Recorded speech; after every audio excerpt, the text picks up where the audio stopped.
like hungry wolves seeing food. You know, there's been no water in the well at the entrance of their village for a long time, and they haven't had a sip of water for several days. The woman took the bowl of water with many thanks and fed the water into the baby's mouth bit by bit. The child was really thirsty. He drank half a bowl of water cleanly and then fell asleep with a satisfied look on his face. She mixed some spiritual spring water in the water. After the child drank the water, the originally pale little face became visibly pink. The woman was very grateful and kept kowtowing on the ground. "Thank you, benefactor. Thank you, benefactor. No need to thank me." Shang Ruai hurriedly helped her up.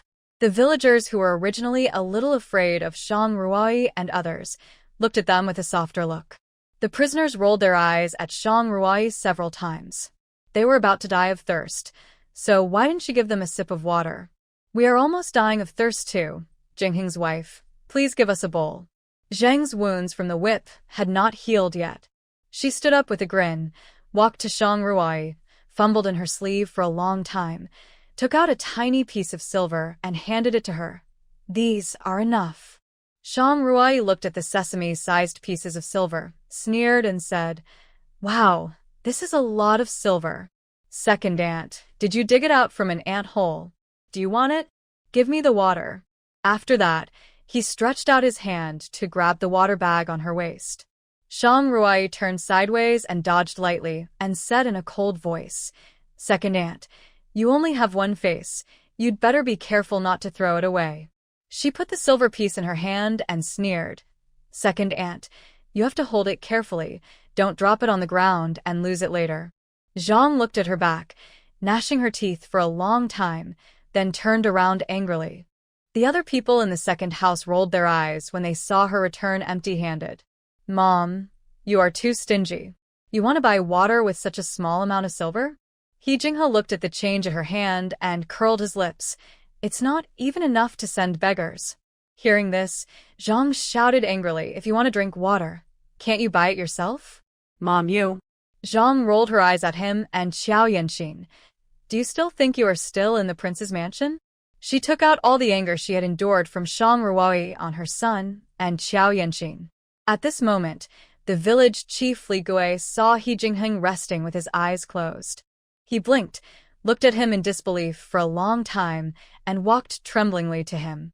He Jingheng felt someone approaching, opened his eyes suddenly, and asked in a low voice, "Old man, is there anything I can do for you? Are you He Jingheng, General He?" He Jingheng raised his eyebrows and nodded, "Yes." When the village chief heard it, he instantly knelt on the ground. "General, it's really you.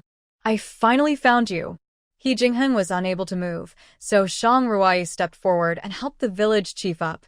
"Village chief, please stand up and talk." When Li Gui stood up, tears were streaming down his face. He wiped the tears from his face, bowed to He Jingheng and said, "A few years ago, the village encountered bandits. If it weren't for the general's help, our entire village would have been slaughtered."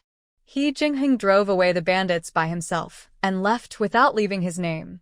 However, the logo of the He family army was printed on his left arm.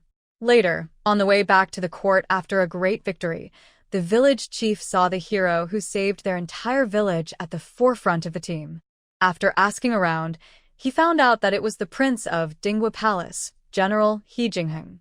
"General, you are so righteous." He Jingheng waved his hand. "It's just a small favor."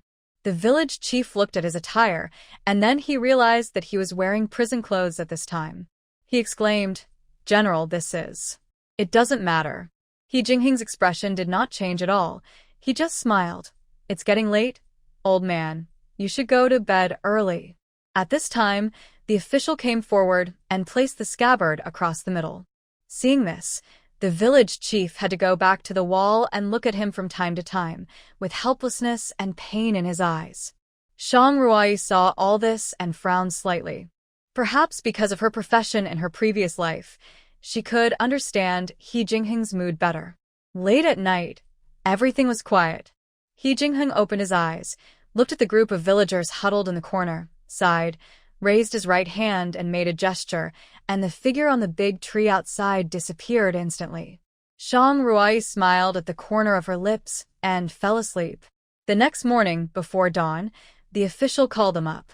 The journey had been delayed too much in the past few days, so they couldn't delay for a moment. When Shang Ruai and the others left, the villagers of Lijia village were still asleep. After a while, the village chief opened his eyes first and found that the person opposite was gone. He couldn't help but sigh. What a trick of fate. Their Tianshun god of war actually ended up like this. At this time, a fragrance caught his attention. This was. He rubbed his eyes and found a pile of corns on the ground, hundreds of them, and a basin full of water next to it. Miracle. Miracle. He stumbled to the food, thinking he was hallucinating, and shook his head vigorously.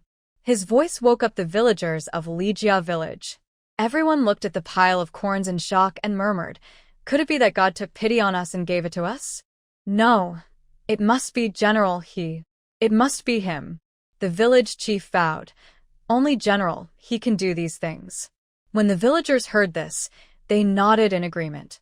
At this moment, the woman holding the child suddenly felt a cloth bag on the child.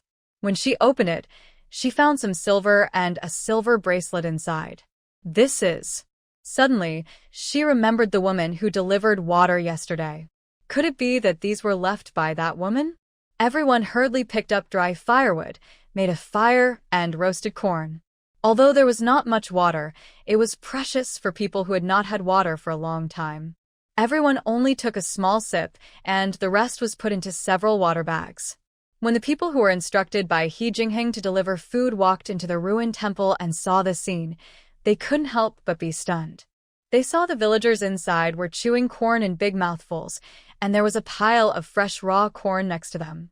He walked out of the ruined temple, looked at the map, and couldn't help but wonder it was not wrong. But the people inside didn't look like refugees. The village chief stepped forward and asked, "We are villagers from Lijia village. What can I do for you? I heard that your village was hit by a disaster, and I sent some food and money. You can take it." The village chief didn't expect there would be so much food, so he was naturally grateful. Shang Ruai and the others had already walked a few miles. The further they walked, the higher the temperature became.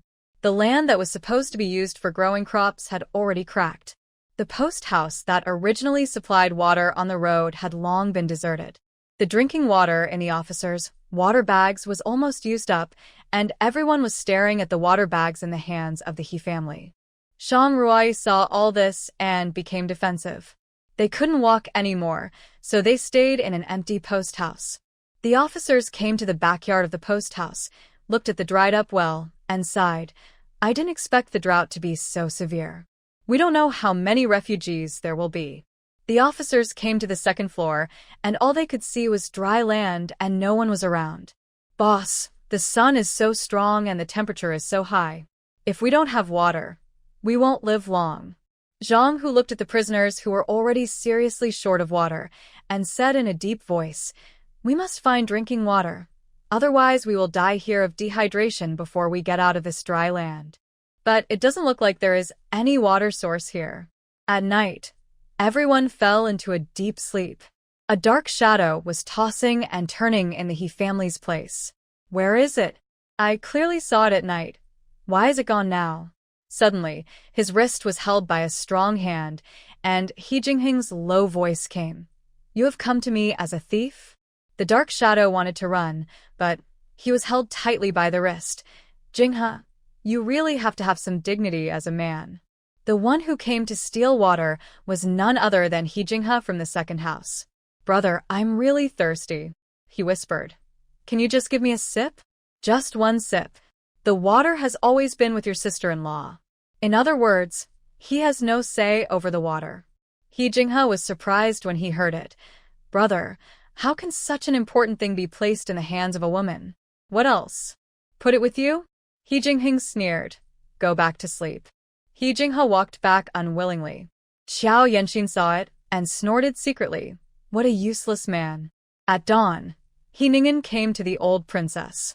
The old princess finally couldn't resist his nagging and said to Shang Ruai, "Ruai, just give a water bag to the second room." "A water bag?" Shang Ruai sneered.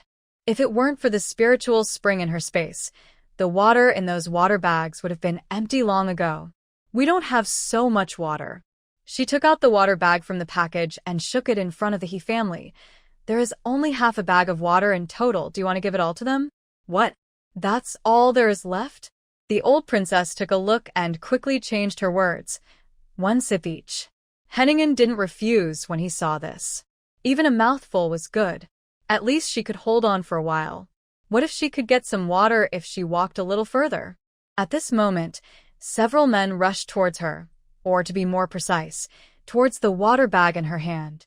Shang Ruai kicked out, and one man flew backwards.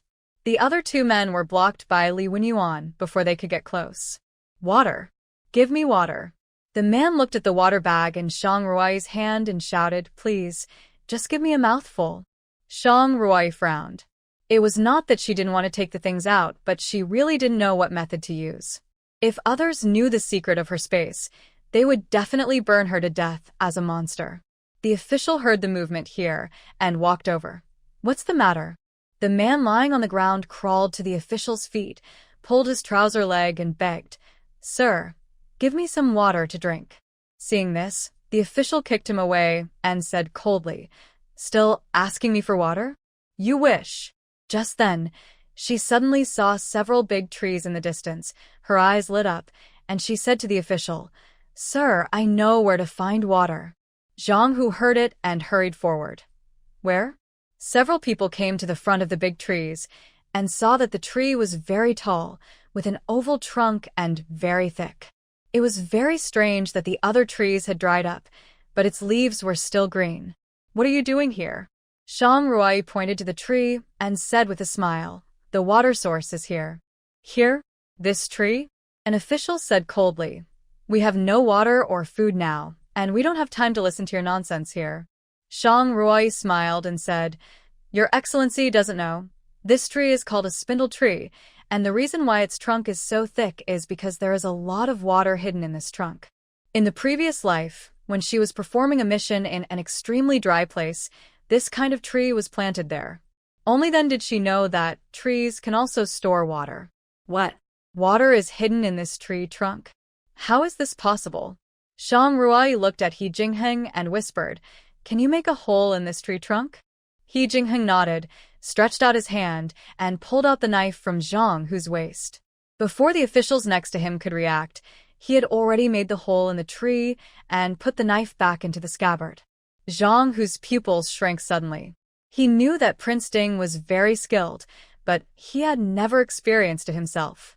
In this exile, including this time, He Jingheng had only made a move twice, once now, and the other time when he encountered a wolf pack. After seeing him make a move twice, he knew that He Jingheng was definitely the most skilled martial artist he had ever seen in his lifetime. Suddenly, the sound of rushing water caught his attention. This was water. Everyone was stunned when they saw this. There was really water in this tree trunk.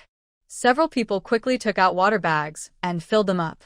When they returned to the inn, Zhang Hu gave each prisoner a bowl of water, and everyone felt alive again. He Jingheng looked at her and smiled. I didn't expect you to know so much. Shang Ruai smiled. This is nothing. My mother showed me a book a few years ago. It talked about a lot of strange things. I thought it was all made up by the author, but it turned out to be true. Fortunately, I wrote them down at the time. Shang Ruai praised the words she had just thought of in her heart. In this way, if she did something different in the future, she could say that she saw it in the book. If He Jingheng asked about the book, she would say that she couldn't find it after the house was searched. He Jingheng saw that her expression did not change at all, and smiled. Although my mother-in-law did not teach you the art of housekeeping, she taught you the ability to survive. Mother-in-law? Shang Ruai blushed and turned away. They didn't realize that their every move was seen by the two people. I didn't expect that the Prince of Ding would actually be fascinated by a woman. Your Highness was worried that He Jingheng would be difficult to deal with, but now it seems that he is just a waste who is obsessed with beauty. But I think that the concubine of Shang Xiangya is a little bit wrong. What do you mean? She doesn't look like a boudoir girl at all. Why do you care so much about a concubine? Your Highness asked us to keep an eye on He Jingheng. the Prince of Ding. The man thought about it and realized that what he said made sense. A concubine's daughter only knew some strange things, and she couldn't make any waves, so there was nothing to be afraid of. People held the water bowl and drank water in big gulps. Normal people would go into shock if they didn't drink water for a few days, but they not only had no water to drink, but also walked such a long way under the scorching sun, and their bodies had already reached their limits. Now everyone drank enough water and lay on the ground of the inn with great satisfaction. He Jinghe glanced at Shang Ruai. He didn't expect that this woman was quite capable and actually knew something they had never heard of. Humph, she is in the limelight again. A woman is in the limelight all day long, and she doesn't feel ashamed. Zhang took a big sip of water and pouted. He Jingheng can't even take care of his own wife. Humph, it's true. He is already a useless person. Who knows how many green hats he'll have on his head in the future. Although Zhang's voice was low, Shang Ruai heard it clearly, and the people around her also heard most of it. She walked up directly, snatched Zhang's bowl, and threw it on the ground, breaking it into pieces. You little witch! How dare you break my bowl? Zhang stood up and said angrily, Do you still have elders in your eyes? Do you have respect for the old and the young? Respect for the old and the young? Elders? Are you worthy? Shang Ruai said coldly. There is an old saying, don't forget the well digger when you drink water. Even pigs and dogs know to be grateful. How come Second Aunt doesn't understand such a simple truth? How can you be worse than pigs and dogs? You dare to scold me. Zhang rolled up her sleeves and raised her hand to hit her. How could Zhang be Shang Ruai's opponent? Before her hand fell, Shang Ruai grabbed her wrist and threw it aside fiercely. What? Second Aunt is going to fight me because she can't argue with me? Is your mouth a decoration? If I don't treat you as a human being, you really won't be a human being, right? Zhang was so angry that she trembled all over. He Ningen watched from the side, without saying a word. When women quarreled, he, a man, always felt embarrassed to step forward. He Jinghe looked at it and turned his head away. The day before yesterday, they quarreled in public and Zhang didn't give him any face, so he wouldn't step forward. Besides, his mother couldn't control her mouth. Not to mention now, she often gathered with those gossiping women to gossip about other families in the prince's mansion. As a man, he naturally didn't like these. The prisoners around were watching the excitement. Zhang felt that her wrist was as painful as if it was broken. Ouch! It hurts! My wrist!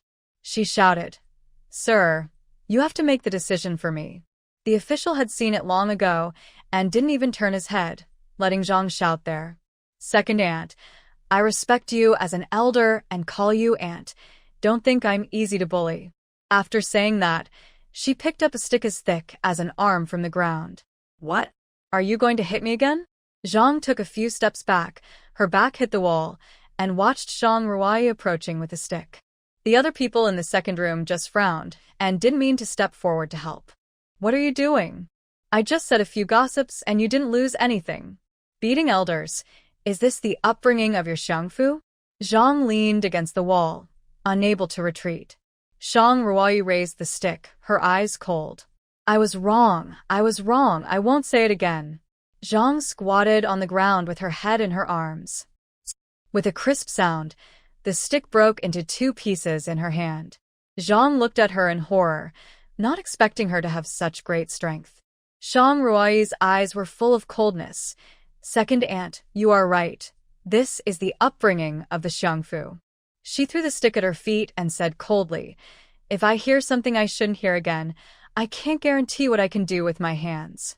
When the prisoners who were watching the excitement nearby saw Shang Ruai looking over, they quickly lowered their heads, their eyes looking at their noses looking at their hearts, as if to tell her that they were not the ones watching the excitement just now. Shang Ruai returned to her seat. The old princess just sighed and didn't blame her. After all, no one would tolerate such a thing of putting the blame on others. He Yuni sat beside her, looked at her with sparkling eyes and whispered, Sister-in-law, you are so amazing. You can break such a thick stick into 2 sections. I want to learn it too. Song Fangji, the wife of He Jingxi from the third room, also came over and said a little embarrassedly, "Sister-in-law, I had some misunderstandings about your xiangfu before. I thought that the people in the xiangfu were very hypocritical." Shang Ruai shook her head. "You didn't misunderstand." Song Fangji was stunned, thinking that there was a rift between Shang Ruai and her, and she was embarrassed. The next moment, Shang Ruai said lightly, "The people in the xiangfu are indeed hypocritical. You are not wrong at all. From my father to my elder sister, who is praised by everyone in the capital, they are all a group of extremely hypocritical villains." Her words not only stunned Song Fangji, but also shocked Lin, who was sitting nearby. It was the first time she had seen someone talk about her mother's family in such a bad way, but the way she had just dealt with Zhang was really beautiful and very much to her liking. The two men who were responsible for keeping an eye on the family of Prince Ding's mansion gasped when they saw this. "So Prince Ding likes this kind of thing. His taste is really strong. I dare not marry such a fierce wife." After solving the water problem, everyone ate a meal of multi-grain cakes together and continued on their way. Zhang became much more obedient after being threatened by Shang Ruai with force. At least she dared not say any gossip. As for how she cursed her in her heart, Shang Ruai didn't care at all. The drought displaced many people, and many refugees flocked to the vicinity of the capital. During the morning court, ministers made memorials one after another. For a time, the refugee problem in the capital gave Emperor Tianshan a headache. He Lingsheng came to concubine Zhao, and Shang Yufu happened to be there. "Shinger, you have been sighing since the court session ended, but what happened?" Concubine Zhao said with concern. "No matter how tiring the affairs of the court are, there are always 1,000 things to think about. You must not tire yourself out. Your father will discuss your marriage soon, and you can't refuse it because of official business." He Lingsheng smiled and nodded. Yes. Shang Yufu was delighted when she heard Concubine Zhao's words. Concubine Zhao talked about the prince's marriage in front of her. Didn't she mean to introduce herself to the prince? It seems that Concubine Zhao is still very satisfied with herself. Last time, she was ordered by Concubine Zhao to deliver snacks to the prince. She dressed up specially, but she didn't even enter the study and didn't even see the prince. She thought the prince must not like her. She had already delivered herself to the door, but he didn't even look at her. But today, Concubine Zhao's words made her overjoyed. "Shinger, you haven't told me what happened. Let me see if there's anything I can do to help." "It's not a big deal. There's just been severe drought for years. Many refugees have poured into the capital. Now we have to allocate funds for disaster relief and to appease the refugees, but the treasury is empty, so father is in a dilemma. So it's this matter. Mother has heard a little about it." Concubine Zhao waved her hand, and the maids came in with a few boxes. "Shinger, these are mother's own money. You can use it to help your father with disaster relief. Although it's not much, it's a token of my appreciation after all." "Mother, that's not necessary. Take it. As a royal concubine, I enjoy the support of the whole country, and I am also the biological mother of the prince. I am involved in the affairs of the 6 palaces. At times like this, I must set an example." After Concubine Zhao finished speaking, Shang Yufu stepped forward gracefully and bowed. "Hearing what your majesty said, your servant is deeply moved. I don't have much money, so I will send a letter of divorce and ask father to set up a tent to distribute porridge to express my gratitude." "Okay, Yufu's idea is really good. I didn't think of so much." Concubine Zhao had a smile on her face.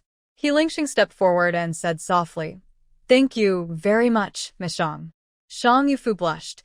"I will go back and write a letter to my father. I'll take my leave first."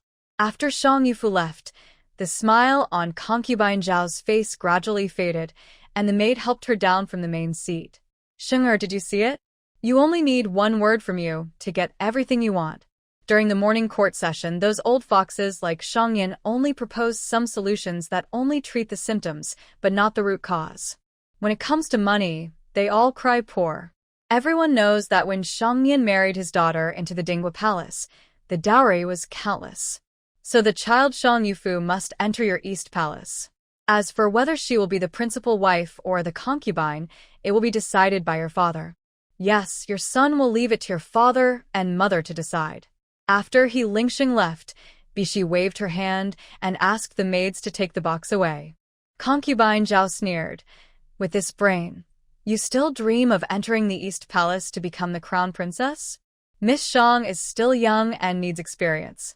Bishi rubbed her shoulders and said with a smile, but Miss Shang's temperament is easy to grasp. What's the use of being easy to grasp? What I want is not a daughter-in-law who is easy to grasp, but a daughter-in-law who can help Sheng'er sit firmly on the position of crown prince and has means and brains. Your Majesty is right.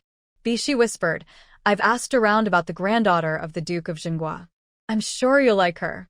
I've thought about it a long time ago, but the Duke of Jinghua has the military power. If I bring it up, the Emperor will certainly be suspicious. We need to think about it over time. Shang Yin couldn't stop sighing after receiving Shang Yufu's letter. Ever since that little evildoer Shang Ruai took away all the dowry, our house has been emptied out. How can we have the money to set up a tent and give out porridge?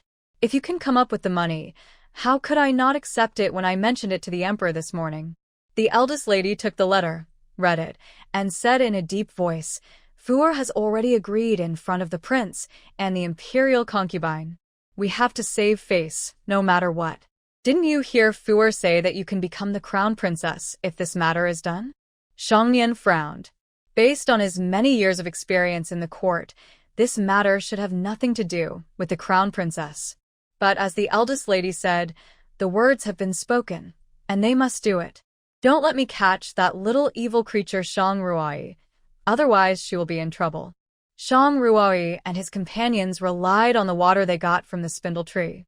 After walking for a few days, they finally came to a town. The situation here was not much better than that in the capital. A large number of refugees gathered at the city gate, and they looked like they were about to die. Shang Ruai's heart sank. Since ancient times, disasters have been accompanied by plagues. After a person dies, the corpse will rot and not be dealt with in time, which will produce a lot of viruses. This is the plague. In addition, medical care is underdeveloped, and the disease spreads very quickly, so the plague is difficult to control. But this is not something they need to worry about. After replenishing supplies at the post station, they will be ready to leave. But there are mountains behind and no more post stations. So this time the supply is to give each person a few kilograms of brown rice to cook and eat on the road.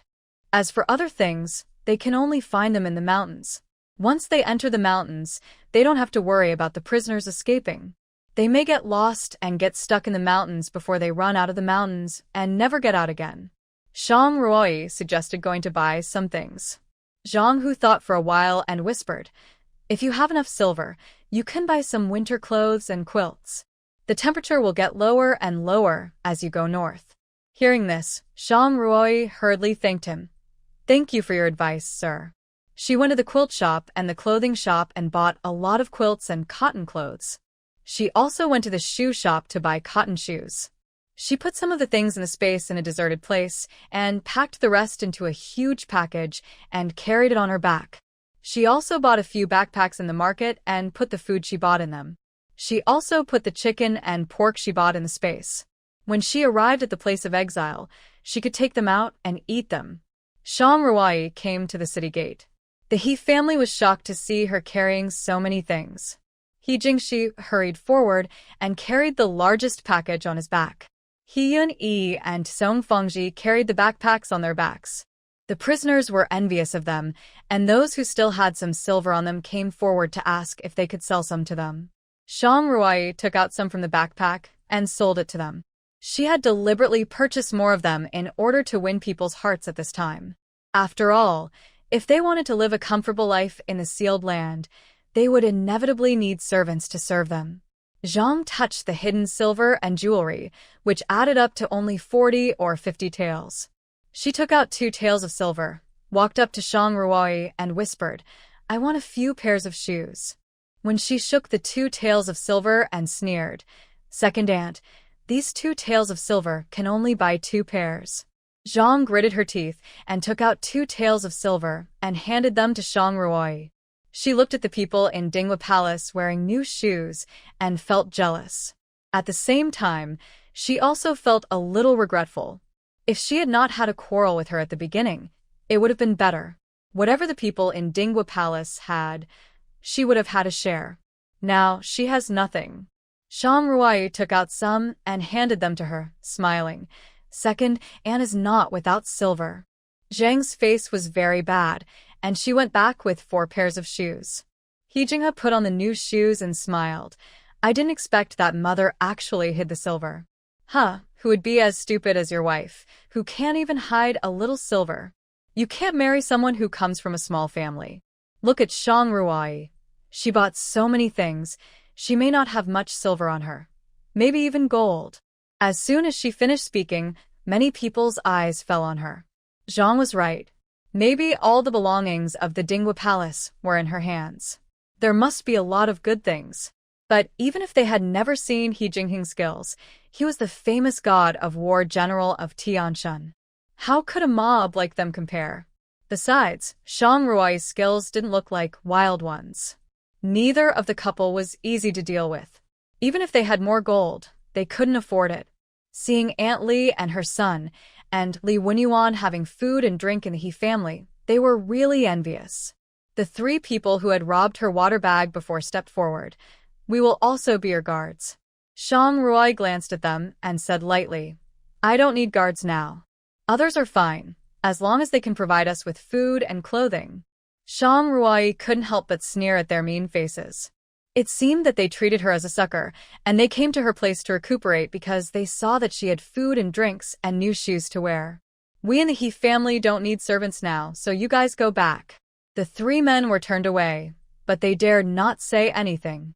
After all, they were kicked away by Shang Ruai before, and they still felt a dull pain in their abdomens when they thought about it.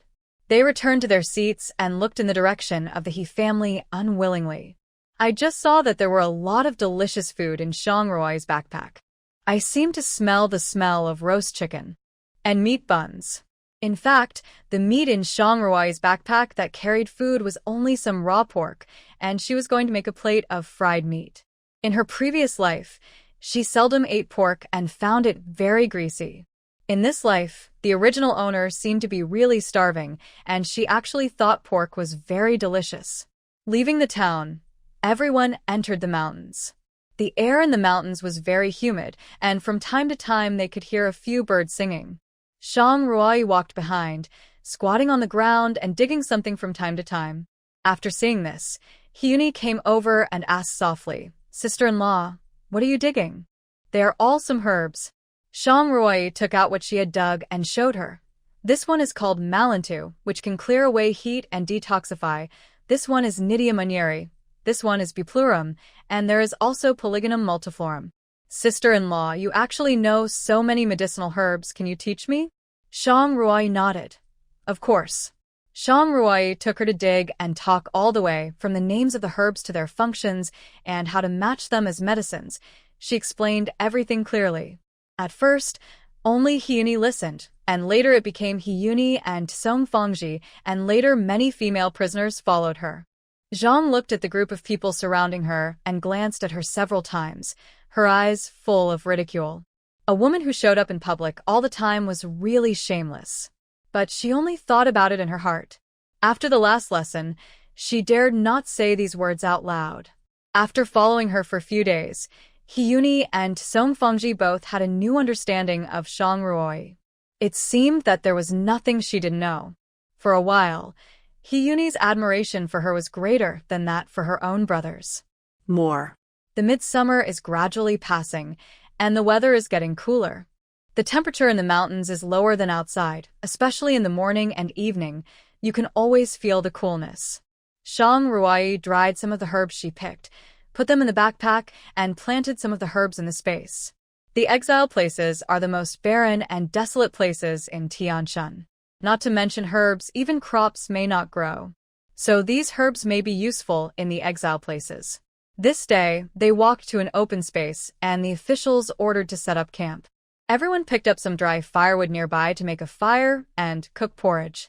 The vegetables and meat in the backpack had been eaten up long ago. He Jingheng's legs have recovered a lot, and now he doesn't need anyone to support him, but the leg with the broken tendon is a little lame. I'll go with you.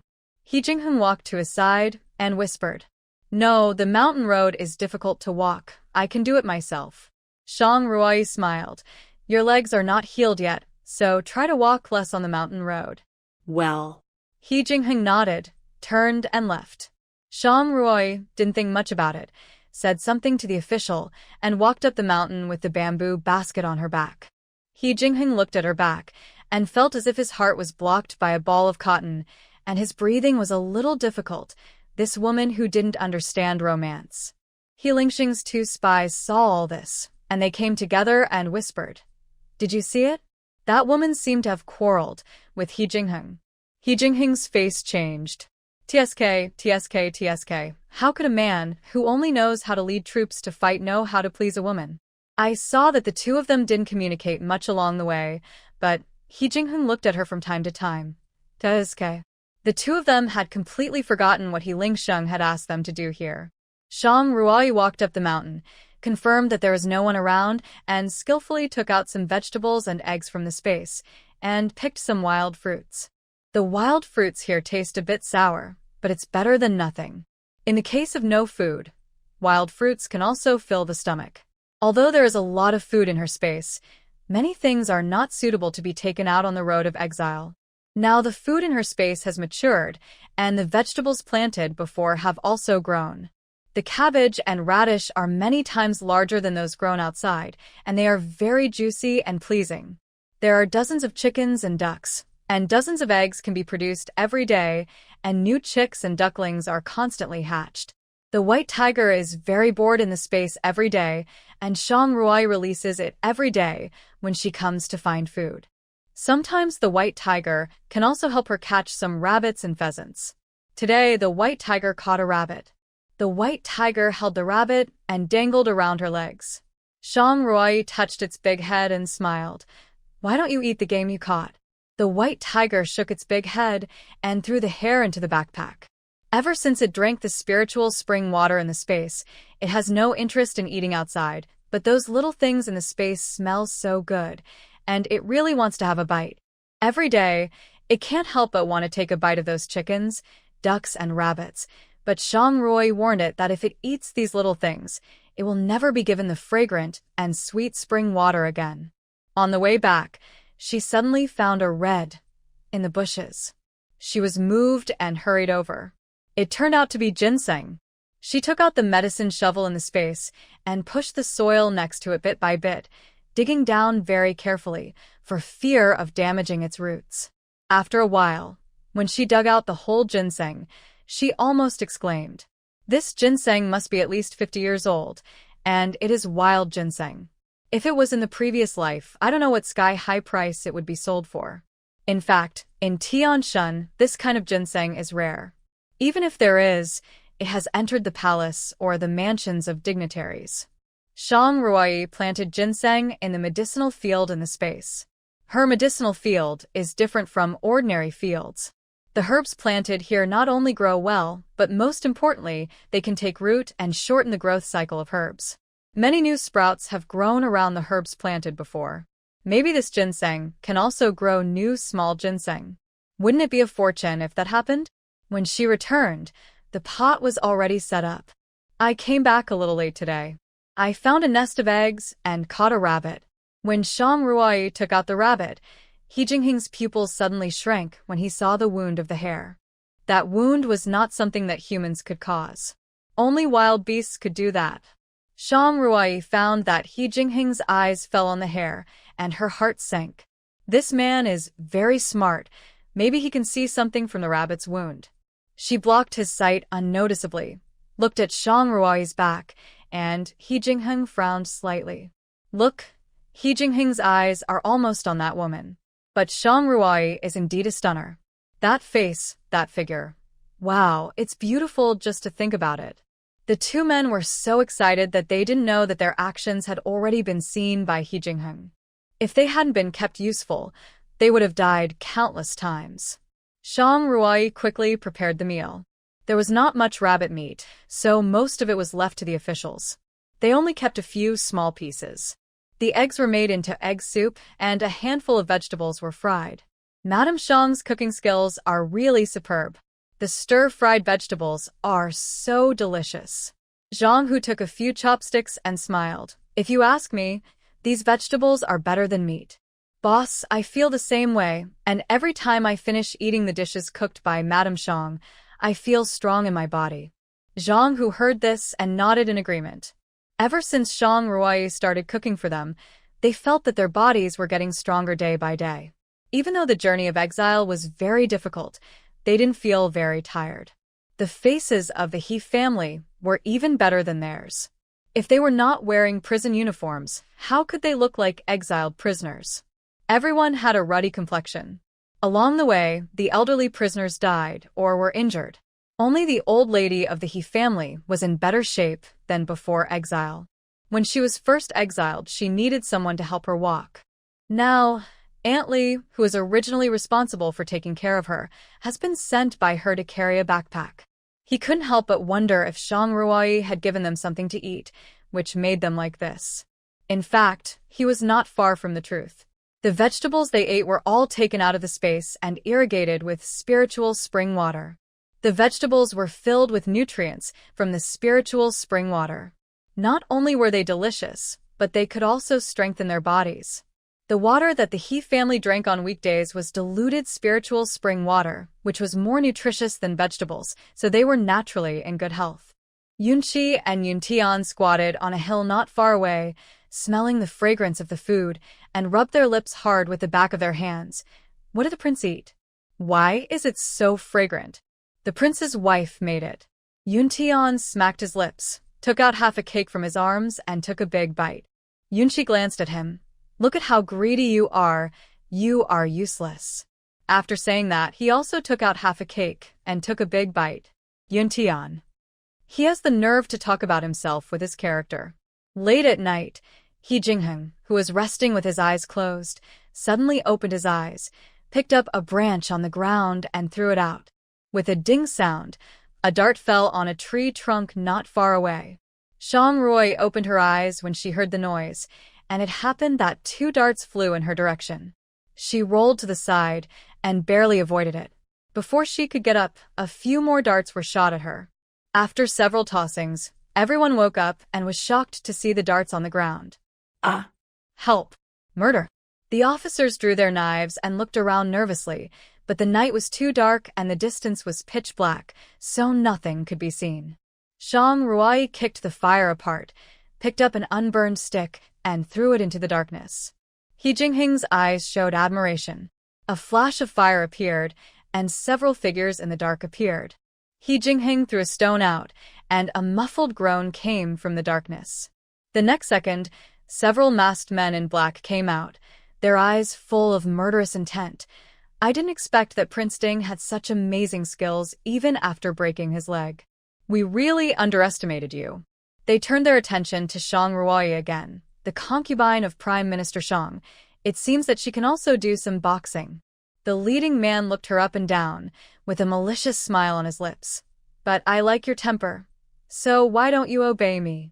I guarantee that you will have everything you want.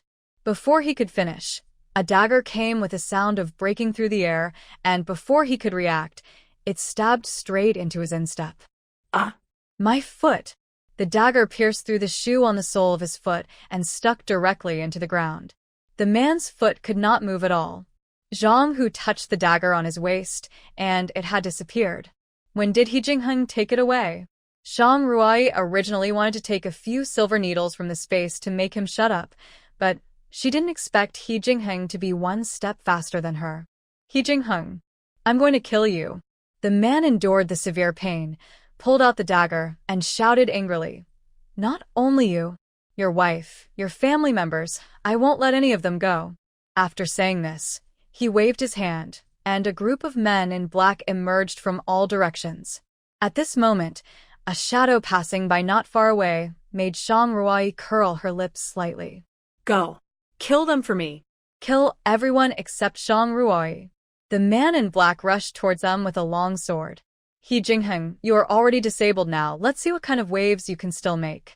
He Jingheng smiled and hooked his finger, and the knife of the official next to him fell into his hand. a figure flashed by, and He Jingheng rushed out. Although he had an injury on his leg, it did not affect his killing at all.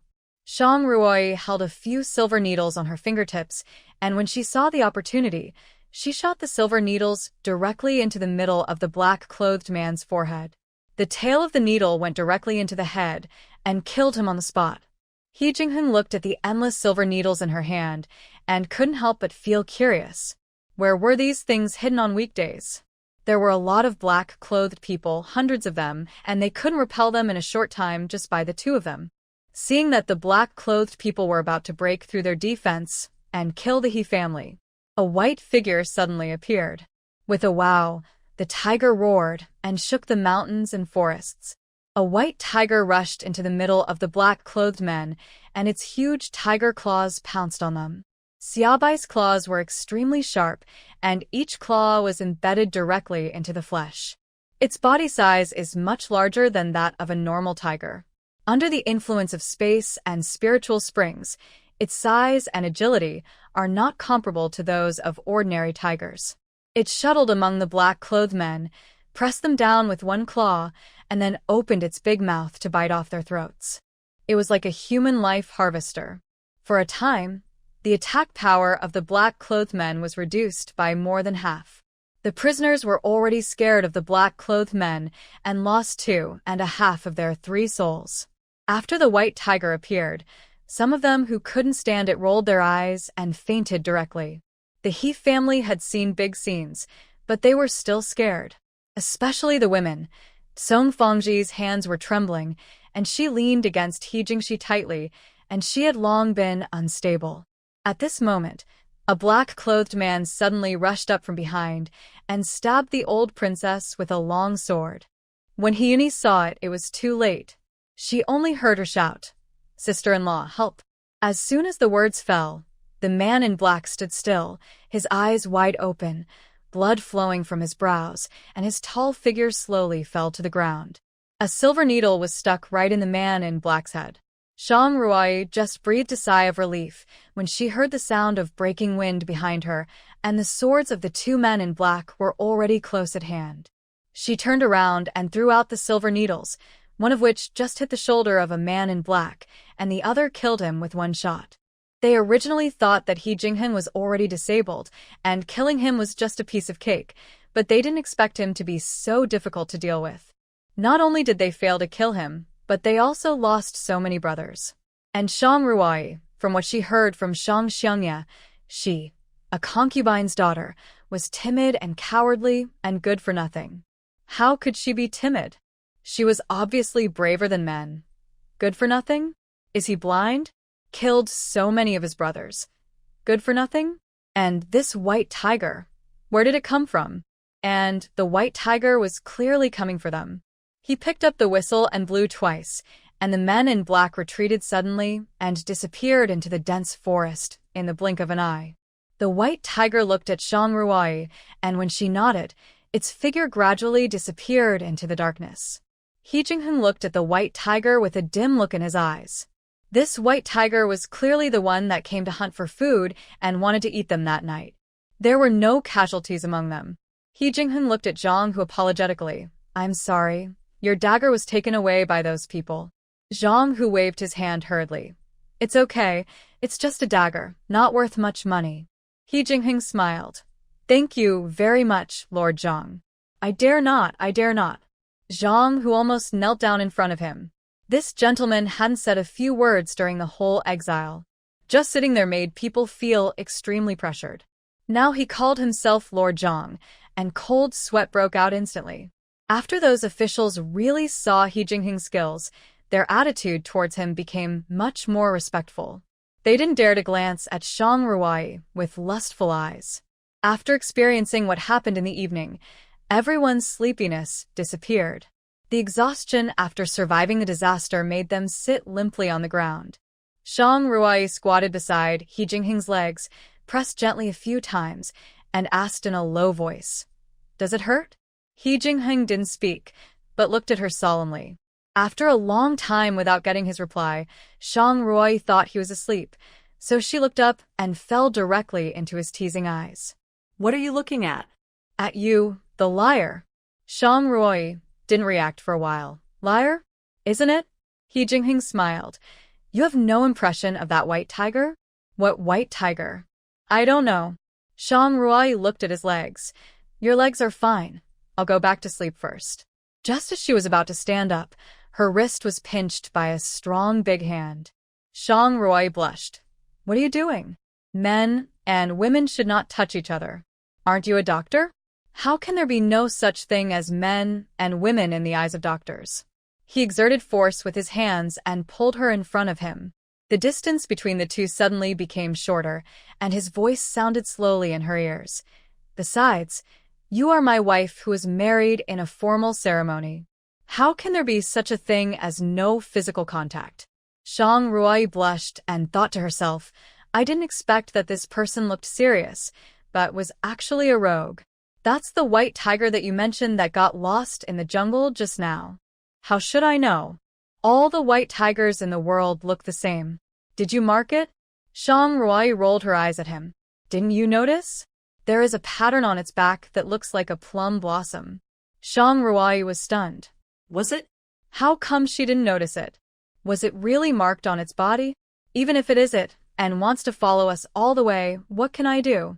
Shang Ruoyi shook her wrist a few times, but couldn't get away no matter what she did, and her eyes turned cold. He Jingheng felt a sharp pain on the back of his hand, and then he lost consciousness. Shang Ruoyi pinched a silver needle on her fingertips and pulled her wrist back. If you mess with me again, I will paralyze your whole body. He Jingheng felt his right hand that had regained consciousness and raised his eyebrows. The paralysis just now was like an illusion. Shang Ruoyi turned and left, and heard He Jingheng's voice from behind. Actually, the mark on the silly tiger's body was just something I made up. Shang Ruoyi stopped in her tracks. She was wrong. She should have paralyzed his whole body just now. Look, tut tut tut, so disgusting. It seems that He Jingheng is really bewitched by that woman, so as long as Shang Ruoyi is controlled, He Jingheng can be completely controlled. Even a hero cannot resist beauty. He Jingheng glanced at the two of them and snorted. Want to use a woman to control him? If this is He Lingxing's method, then he really needs to give up the position of crown prince. In Prince Zhao's mansion, Prince Zhao took 2 silver needles and looked at them for a long time. Are you sure these silver needles came from the concubine of Prime Minister Shang? Yes, I personally pulled them out from the brother, who was hit by a hidden weapon. He Qing endured the severe pain in his body, pointed at the 2 silver needles with trembling fingers, and said angrily, It must be her. That little witch Shang Ruoyi. How dare she? How dare she plot against me? I will kill her. Prince Zhao said in a deep voice. Does he feel as much pain as the prince? No. He Qing got even angrier when he heard it. Why? Why is it that only this prince feels this pain? The man paused and whispered he didn't feel any pain. He just died suddenly after coming back. Died suddenly. He Qing heard this and closed his mouth silently. Rather than die suddenly, it's better to live like this. After sending 2 silver needles into the prince's east palace, He Lingxing frowned and said in a deep voice, It seems that I underestimated her. Your Highness, I didn't expect that the concubine of Lord Shang Xiangya would have such ability. He Lingxing snorted coldly. I'm afraid Shang Nian doesn't know that his daughter actually has these abilities, otherwise, how could he let her marry that waste He Jingheng? There is good news. The nutch beside him whispered that He Jingheng seems to be really fascinated by Shang Ruoyi. Not only does he stick his eyes on her all day long, but according to the 2 informants, he also makes moves from time to time. He Lingxing frowned. Are those 2 rascals talking nonsense? When did He Jingheng become the kind of person who is sentimental? Shang Yufu, who was previously engaged to him, was a famous beauty in the capital, but he didn't even look at her. The little Anuch suddenly remembered the pastries that Shang Yufu had sent in the afternoon and brought them up. Your Highness, this was sent by Miss Shang in the afternoon. You were discussing matters with Lord Zhao, and Miss Shang left. He Lingxing didn't even look at it. Throw it away. But do you think I would like a woman that He Jingheng doesn't even look at? And even marry her into the Eastern Palace? Yes, I will prepare the cake right away. He looked at the two identical silver needles on the table, his eyes dim. The beautiful and innocent face of his childhood flooded into his mind again. Shang Ruai, how good it would be if you were not a concubine's daughter. That day, he was on the city wall looking at the thin woman in the exile team, and for the first time he doubted whether he was right to put her in the trap. After a while, he picked up the silver needles and put them in a box. Mother was right. As long as he sat in the highest position, he could get everything he wanted: power, money, women. The whole world was in his pocket. Things. Since everyone knew the skills of He Jingheng and Shang Ruai, they dared not to set their sights on them. Zhang also began to behave herself, not even daring to look at them. From time to time, she heard the laughter coming from the other side, and she wanted to slap herself twice. What was she thinking at that time? Actually breaking up with them. Yesterday, Lin changed a new pair of shoes. The previous pair only had a hole in the instep, and her soles were worn out. She looked at the pair of shoes that could still be worn and felt itchy, so she walked to Lin and whispered, "Wanru, do you still wear these shoes?" Lin saw her intention at a glance, smiled and said, "Of course I wear them, but the upper is torn. When we get to the place of exile, we can sew them up and wear them." After speaking, she sighed and said, "It's just that Ruai insisted on taking out new shoes for me to wear." Hearing this, Zhang's face darkened. She knew that Lin said this on purpose to irritate her, but the soles of her shoes were leaking, and it was really painful when she walked. She didn't want to spend money to buy new ones, so she said shamelessly, "Wanru, we had a good relationship before. Look at my shoes, they are all worn out. You already have new ones, so give me this pair." "Oh, second sister-in-law, it's not that I'm stingy. I only have 2 pairs of shoes. If I give you one, what should I do? You can't always rely on Jingheng's wife." She smiled. "Why don't you go and talk to Ruai directly? She is a hard-mouthed but soft-hearted child. Maybe she will reward you." Look at my mouth. What reward or not? I'll give you a pair." Lin had a bright smile on her face, but Zhang couldn't smile at all. "If you don't want to give it, then don't give it. Why are you making excuses here?" Zhang said coldly. "Don't think that you can sit back and relax just by relying on Shang Ruai. That little witch is not someone you can easily deal with. Sooner or later you will regret it. Don't forget, it is because of whom that our He family has fallen to this point today." Lin rolled her eyes. Why should Shang Ruai be blamed for Shang Nian's mistakes? They all came from big families, so who doesn't know about the dirty things in them? Shang Ruai is nothing more than a daughter that Shang Nian despises. He wouldn't feel the slightest bit of pain if he pushed her into the fire pit, let alone using her to overthrow the Dinghua Palace. Perhaps Shang Nian himself didn't expect that Shang Ruai actually had so many abilities. Second sister-in-law, if you are envious and jealous, just say it. Why are you trying to sow discord and confuse right and wrong here? Zhang snorted coldly and turned away. The next mountain road was more difficult to walk than before, and the temperature was much lower than before, especially in the morning and evening. It was extremely cold. Shang Ruai took out thicker clothes from the package. The He family was stunned. They didn't expect that she had arranged it so carefully. This big package was carried all the way by He Jingxi, and he didn't even know that there were thick clothes in it. After Shang Ruai divided the cotton-padded clothes, she tied the package again. When he carried the package on his back again, he couldn't help but frown. How come this package was not lighter at all? He Yuni was wearing a cotton-padded coat and looked at Shang Ruai with sparkling eyes. "Sister-in-law, you are a fairy. These are all made by you." "What nonsense are you talking about?" Shang Ruai's heart skipped a beat. He Yuni was half right. These were also made by her. I thought I was going to freeze to death. She touched the fabric of the cotton-padded coat. It's much more comfortable than the prison uniform. Shang Ruai handed a few cotton-padded coats to the officials. "Sir Zhang, the weather is getting colder. You can wear these cotton-padded coats." No, it's not necessary. We all carry them with us." Zhang, who waved his hand hurriedly. "The winter in the exile land is extremely cold. You should keep these winter clothes for yourselves." The other officials had the same attitude. Shang Ruai smiled. It turned out that in the face of strength, even the class gap can be overcome. Zhang looked at the cotton-padded clothes in her hand, thought for a while, and then set her eyes on Xiao Yanxin. Go and ask Shang Ruai for the cotton-padded clothes. Mom, I'm not familiar with my sister-in-law. How can she give me the cotton-padded clothes? Zhang said hatefully. Are you stupid? It's because she is not familiar with you that she can't refuse you. Xiao Yanxin looked at Zhang with some embarrassment. Mom, I think it's better to forget it. Hearing this, Zhang twisted her arm fiercely. Are you going or not? Xiao Yanxin cried out in pain, tears welling up in her eyes. Mom, I'll go now, don't hit me. Her voice was loud, and the people around could hear it clearly. He Ningen felt very embarrassed and said in a deep voice, with so many people watching, what are you doing? Zhang glanced at Xiao Yanxin. I don't know what I was thinking at the beginning, but I actually welcomed her into the family. She is such a jinx. Xiao Yanxin had tears in her eyes, rubbed her arms, and walked to Shang Ruai. Shang Ruai heard Zhang's loud voice just now, and she naturally knew why Xiao came here now.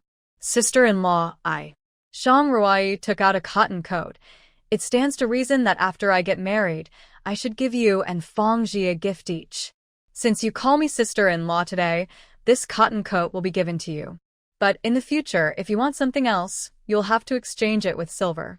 Xiao Yanxin heard the words, and the fingers holding the cotton coat curled up slightly. Thank you, sister-in-law. Zhang saw her coming back with the cotton coat, and the corners of her mouth couldn't help but rise. Look, what did I say? After taking the cotton-padded jacket, she saw that there was only one, and it was so thin and small that only Xiao Yanxin could wear it. Zhang's face immediately fell. What's the matter? Why is there only one? So you asked for one for yourself, right? Xiao Yanxin repeated Shang Ruai's words verbatim. Upon hearing this, Zhang twisted her body with all her strength. You are a money loser. You can't even speak clearly. What's the point of marrying you? He Jinghe measured it a few times and couldn't even put on the sleeves. His tone was very bad. Go and talk to Shang Ruai again. She must have a lot of things there. My sister-in-law said that. How can I say anything else? Xiao Yanxin frowned slightly and said in a deep voice, If you want it, go by yourself. What did you say? He Jinghe frowned and said in a bad tone, Say it again. Xiao Yanxin rubbed the place on her body that was pinched purple by Zhang, and did not have a good attitude. I said, if you want it, go and tell my sister-in-law yourself. He Jinghe did not expect that Xiao Yanxin, who had always been timid, would dare to talk to him like this. He slapped her on the face, and Xiao Yanxin fell directly to the ground, her head buzzing. Who gave you the courage to talk to me like this? He Jinghe said angrily. You little witch, dare to talk back? I will beat you to death. As soon as he finished speaking, his fist was about to fall on Xiao Yanxin. At this moment, a stone flew over and hit He Jinghe's wrist directly. He held his wrist and screamed in pain. Shang Ruai sneered. Why, you have no ability and you don't let people say it? Shang Ruai, this is our family affair. Is it your turn to interfere? He Jinghe said angrily. Don't think that you can buy people's hearts here just because you have a little money. I tell you, even if you have mountains of gold and silver, I don't look down on you. Buy people's hearts? She nodded and sneered. I do win people's hearts, but I don't win people's hearts. So why should I win people's hearts and minds?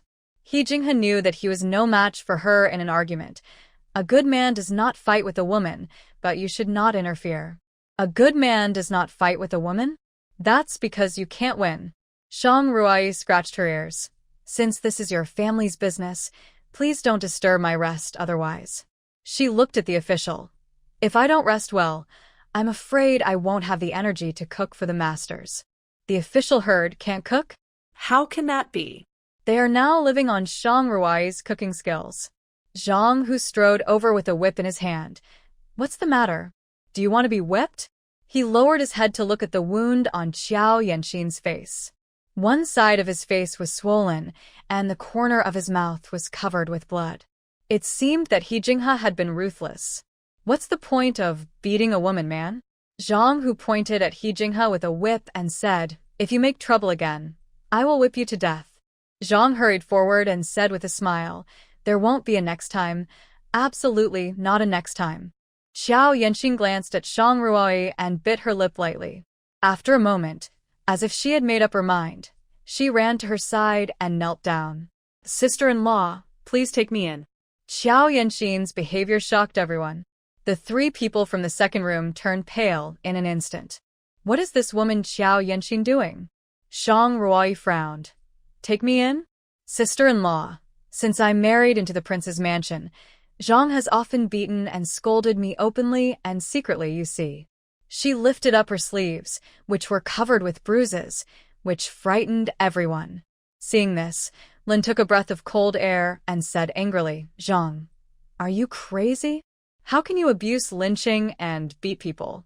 Song Fangji walked forward and looked at the marks on her arm, which was shocking. Seeing this, Zhang finally knew how to right the word wronged. "I didn't. God and heaven, when did I hit or scold you?" After Zhang finished speaking, the people around him curled their lips. After all, he had just pinched Xiao Yanxing, and everyone around saw it clearly. He Jinghe felt embarrassed and stepped forward quickly to drag her back. "Come back to me." Before he stretched out his hand, he saw Xiao Yanxing seem to be frightened and shouted loudly, "Don't hit me. Please, don't hit me." It can be seen that she is often bullied in the mansion, so she has such a big reaction. Shang Ruoyi curled the corners of her lips. What a poor acting. "It's not impossible to take you in." She kept smiling. "But why should I take you in?" "What?" Xiao Yanxing was stunned. "Don't you think this is a shelter?" She sneered. "If you can't bring value to me, why should I support you?" She pointed at Aunt Li and the others. "Aunt Li can take care of Grandma. Li Wenyuan will protect the safety of all of us, and even the 3-year-old Fuzi can carry a package. What about you? What can you do?"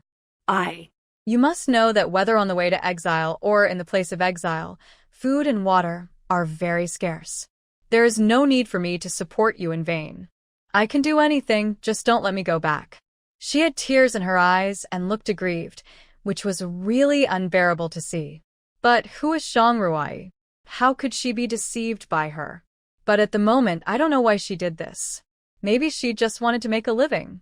After all, nothing is more important than having enough food and clothing. If she abides by the law and works diligently, she would not be unable to tolerate her. At this time, Jin came over and said softly, "Ruoyi, Yan Xian is so pitiful. Just keep her. There are so many of us. If everyone saves a bite, we can definitely support her." "Mother." He Yuni stepped forward.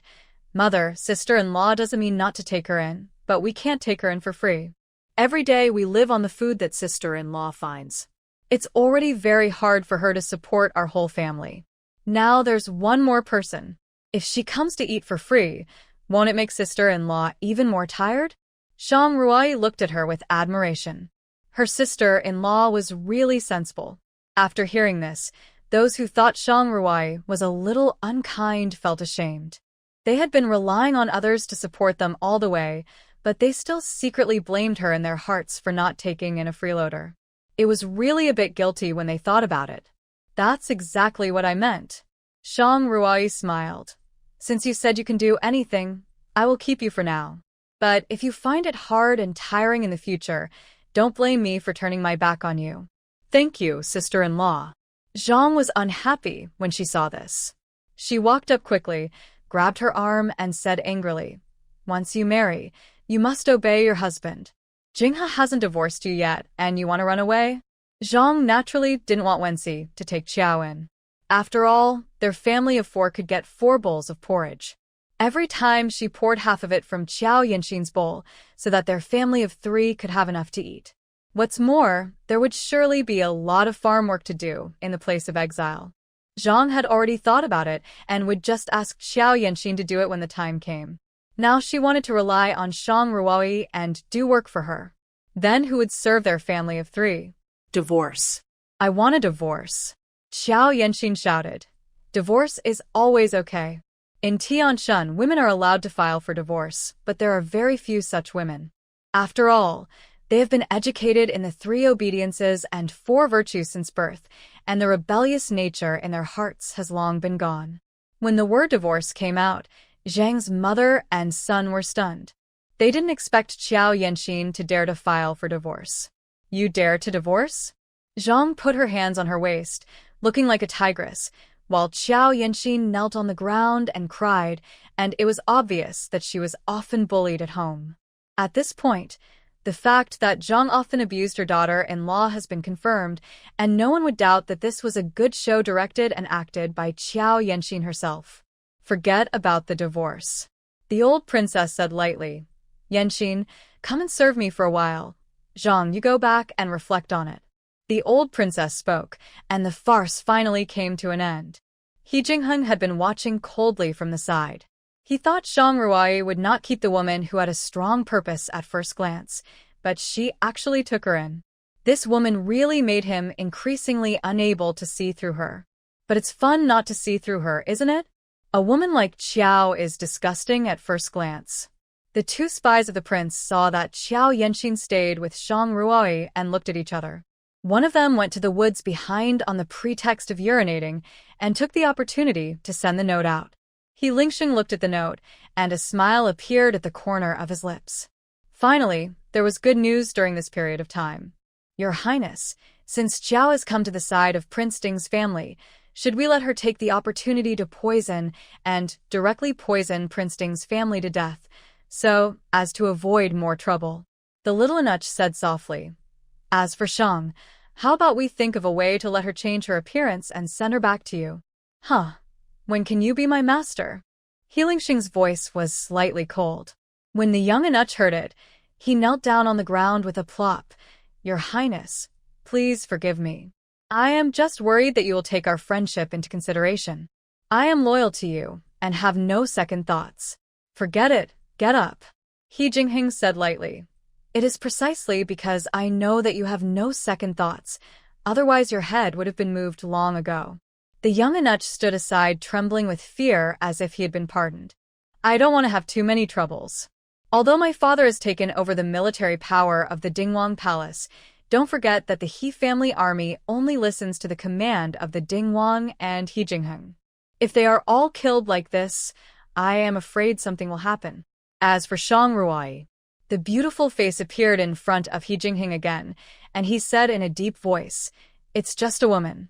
If I become an emperor, what women don't I have? Your Highness is wise. At night, at concubine Zhao's place. Did Sheng'er really say that? Your Majesty, the eunuch Wang who is beside His Highness reported this. It must be true.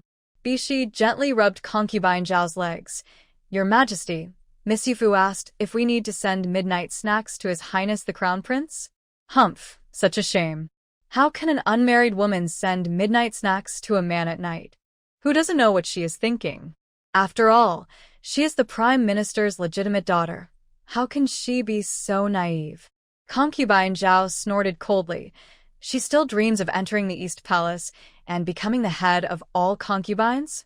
Being a concubine is already a compliment to her. Your Majesty is right. Concubine Zhao put down the fruit in her hand, frowned and said, What kind of fruit are these? They are so sour and astringent. How can people swallow them? All the fruits in the palace are like this. A few days ago, a batch of melons and fruits were tribute to the Queen's palace. Bishi whispered, According to the servants, the Queen has severe morning sickness. Not only can she not sleep all night, but she also can't eat well. Humph, she has given birth to several princesses in a row. The imperial physician said that this baby is also a princess, and the emperor still loves her like a baby. Concubine Zhao picked up the teacup beside her and sneered. So what if she is favored? If she can't give birth to a son, she is useless. The Queen's blessing is naturally not comparable to that of people with lowly lives. No matter how noble the Queen is, she can't give birth to a legitimate son. When the prince ascends the throne, who will remember her? Naturally, the Queen is respected. Bishi took the teacup and said with a smile, According to the people in the Queen's palace, the chef from Sichuan has arrived. The Queen has been shouting that she wants to eat some fresh, fragrant, and spicy dishes all day long, and the people in the Queen's mother's family are worried. Humph, the son that I have worked so hard to raise will naturally only recognize me. Could it be that he will let the Queen ride on my head?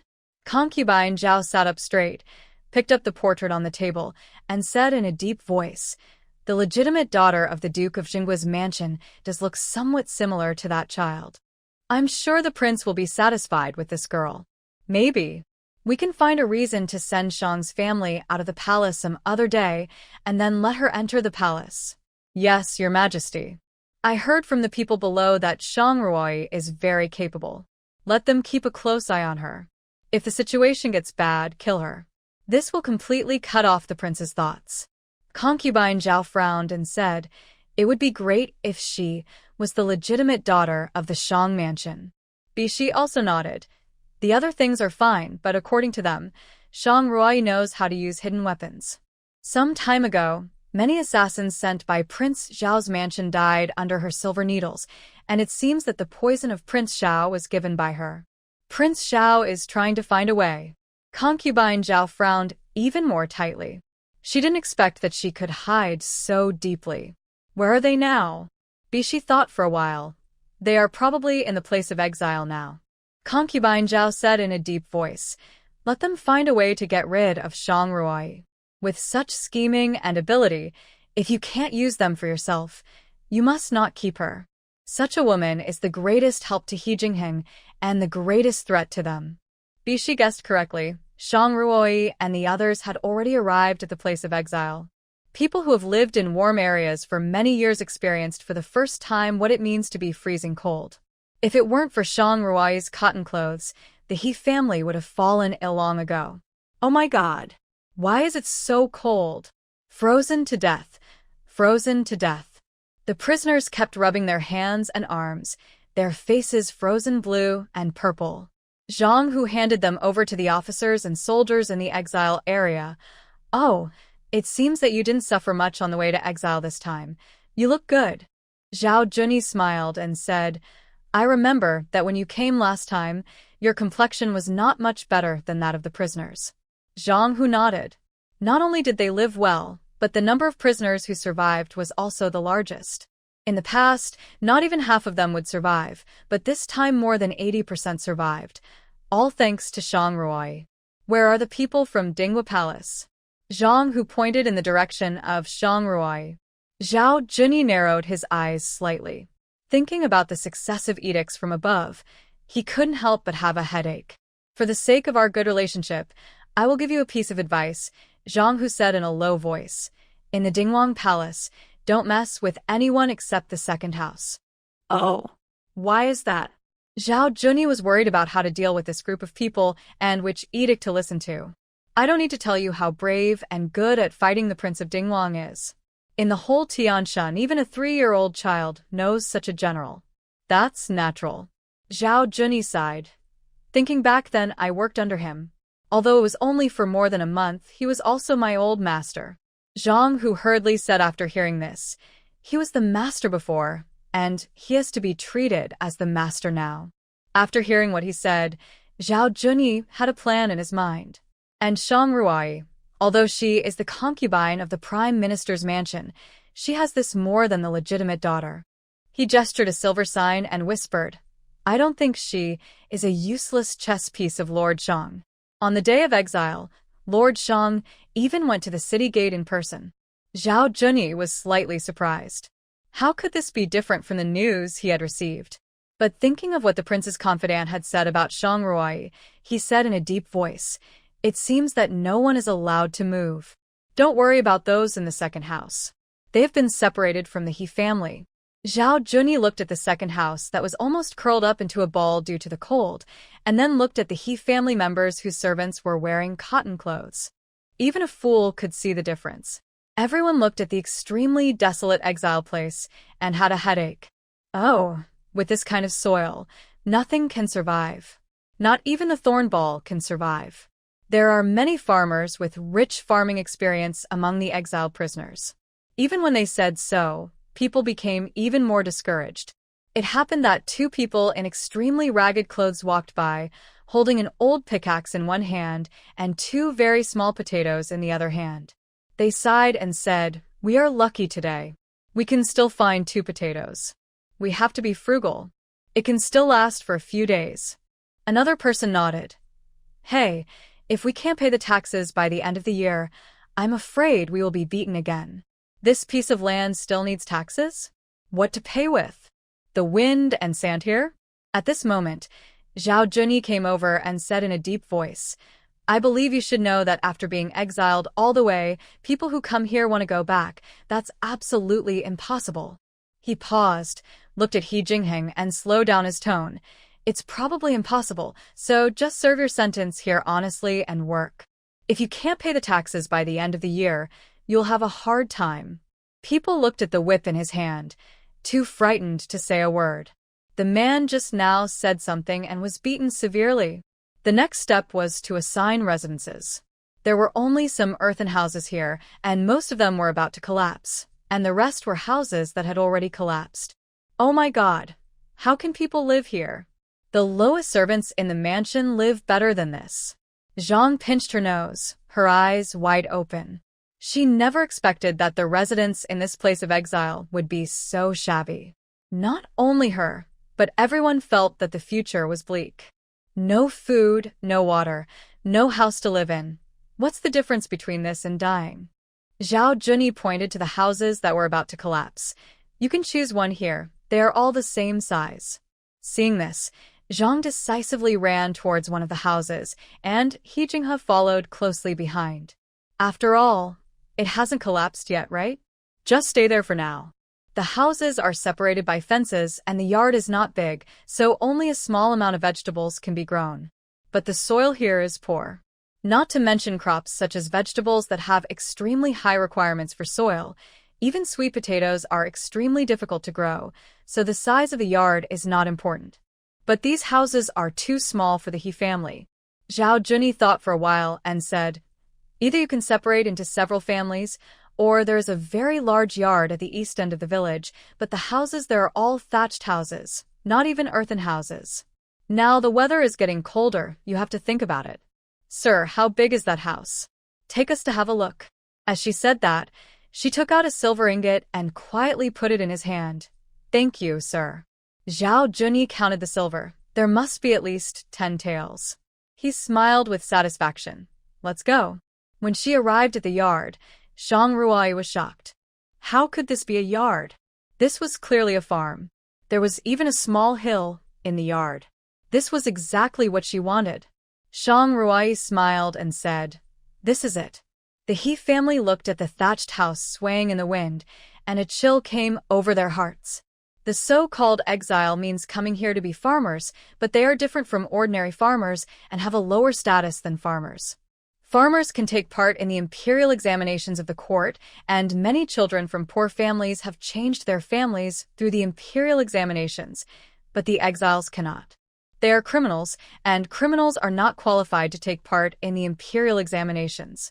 If they are not pardoned, their ancestors have been criminals for generations, and they don't even have the opportunity to work as servants in a wealthy family and can only farm.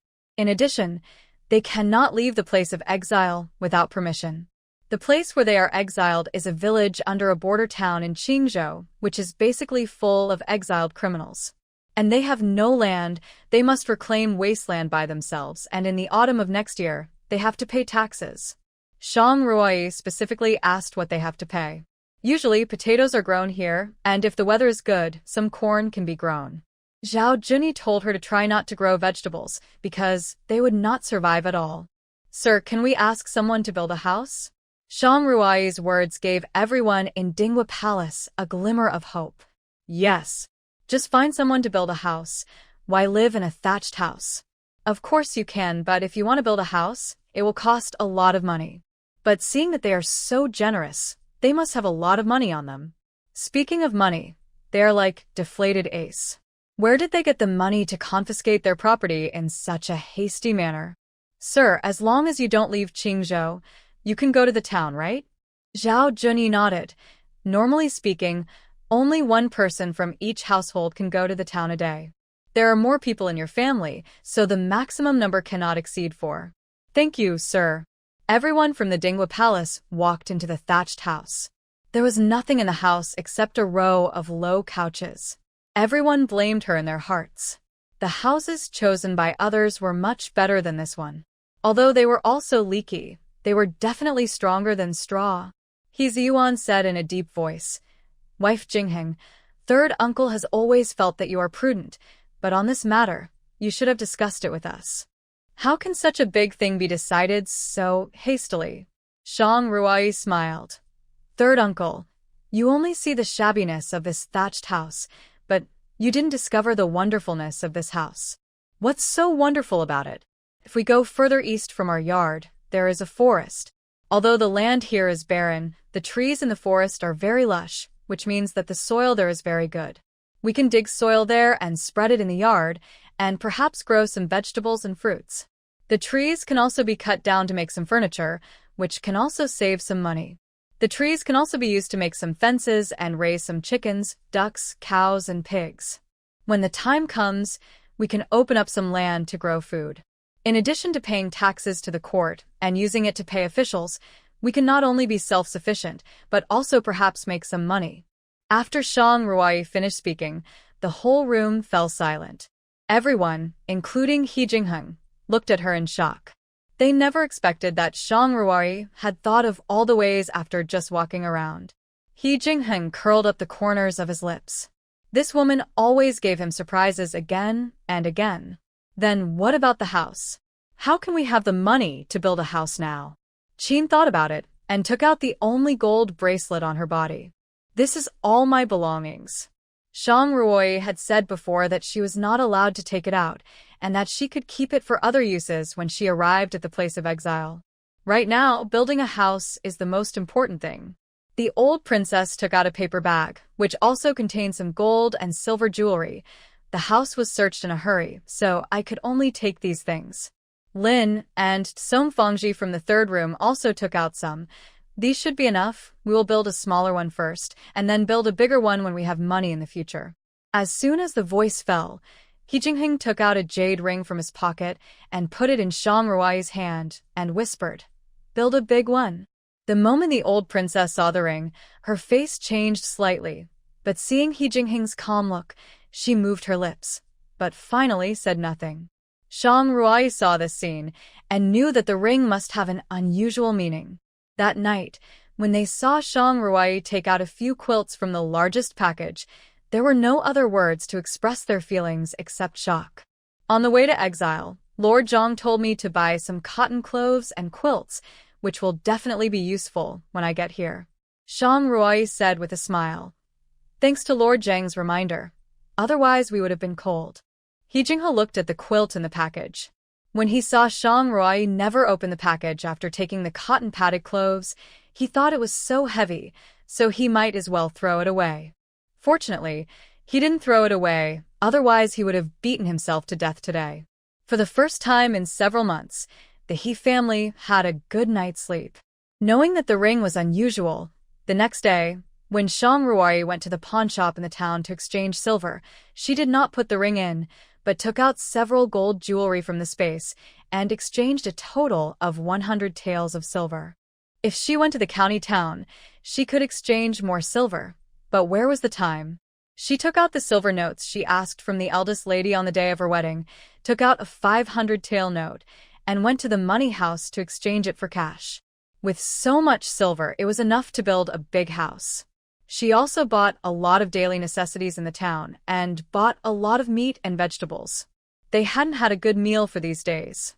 Now that they had a place to stay and didn't have to travel anymore, they naturally had to have a good meal. Sister-in-law, what do you think of this shovel? He Jingshi came over with a shovel and asked, I haven't used it, so I don't know if it's good or not. Shang Ruai knew he wouldn't buy it, so she asked him to go. Only in this way would she have time to exchange the banknotes for silver and put it back into the space. But she never expected that the shovel in his hand was so shabby. This is clearly a broken shovel that others don't want and cannot be used. Shang Ruai frowned. Where did you buy it? Take me there.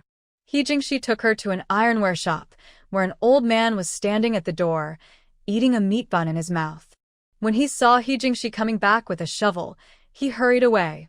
He Jingshi was concentrating on looking at the shops one by one, and did not notice that the old man who had just sold him the shovel had run away.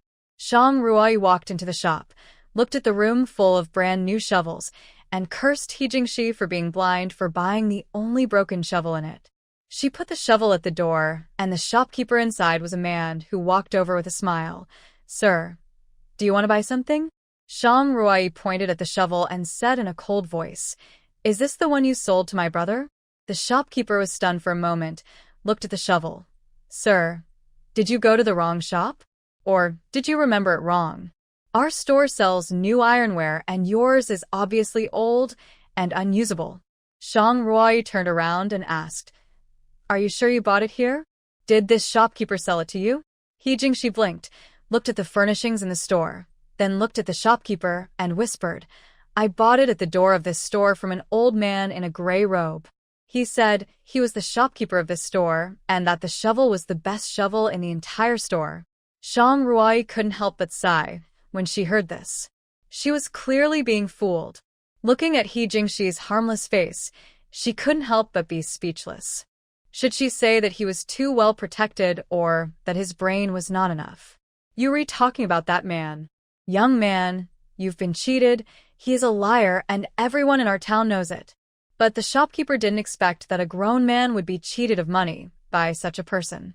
I'm sorry, shopkeeper. Shang Ruai walked around the store and bought all the tools she needed for farming. After paying the money, she gave the shopkeeper her address and asked him to deliver the things to her home. Then she left with He Jingshi. As there were too many things to buy today, Shang Ruai planned to buy a carriage, which would make it more convenient to go out and buy things. It would be much more convenient than walking to the town on foot today. Moreover, with a carriage, both He Jingheng and the old lady could come to the town.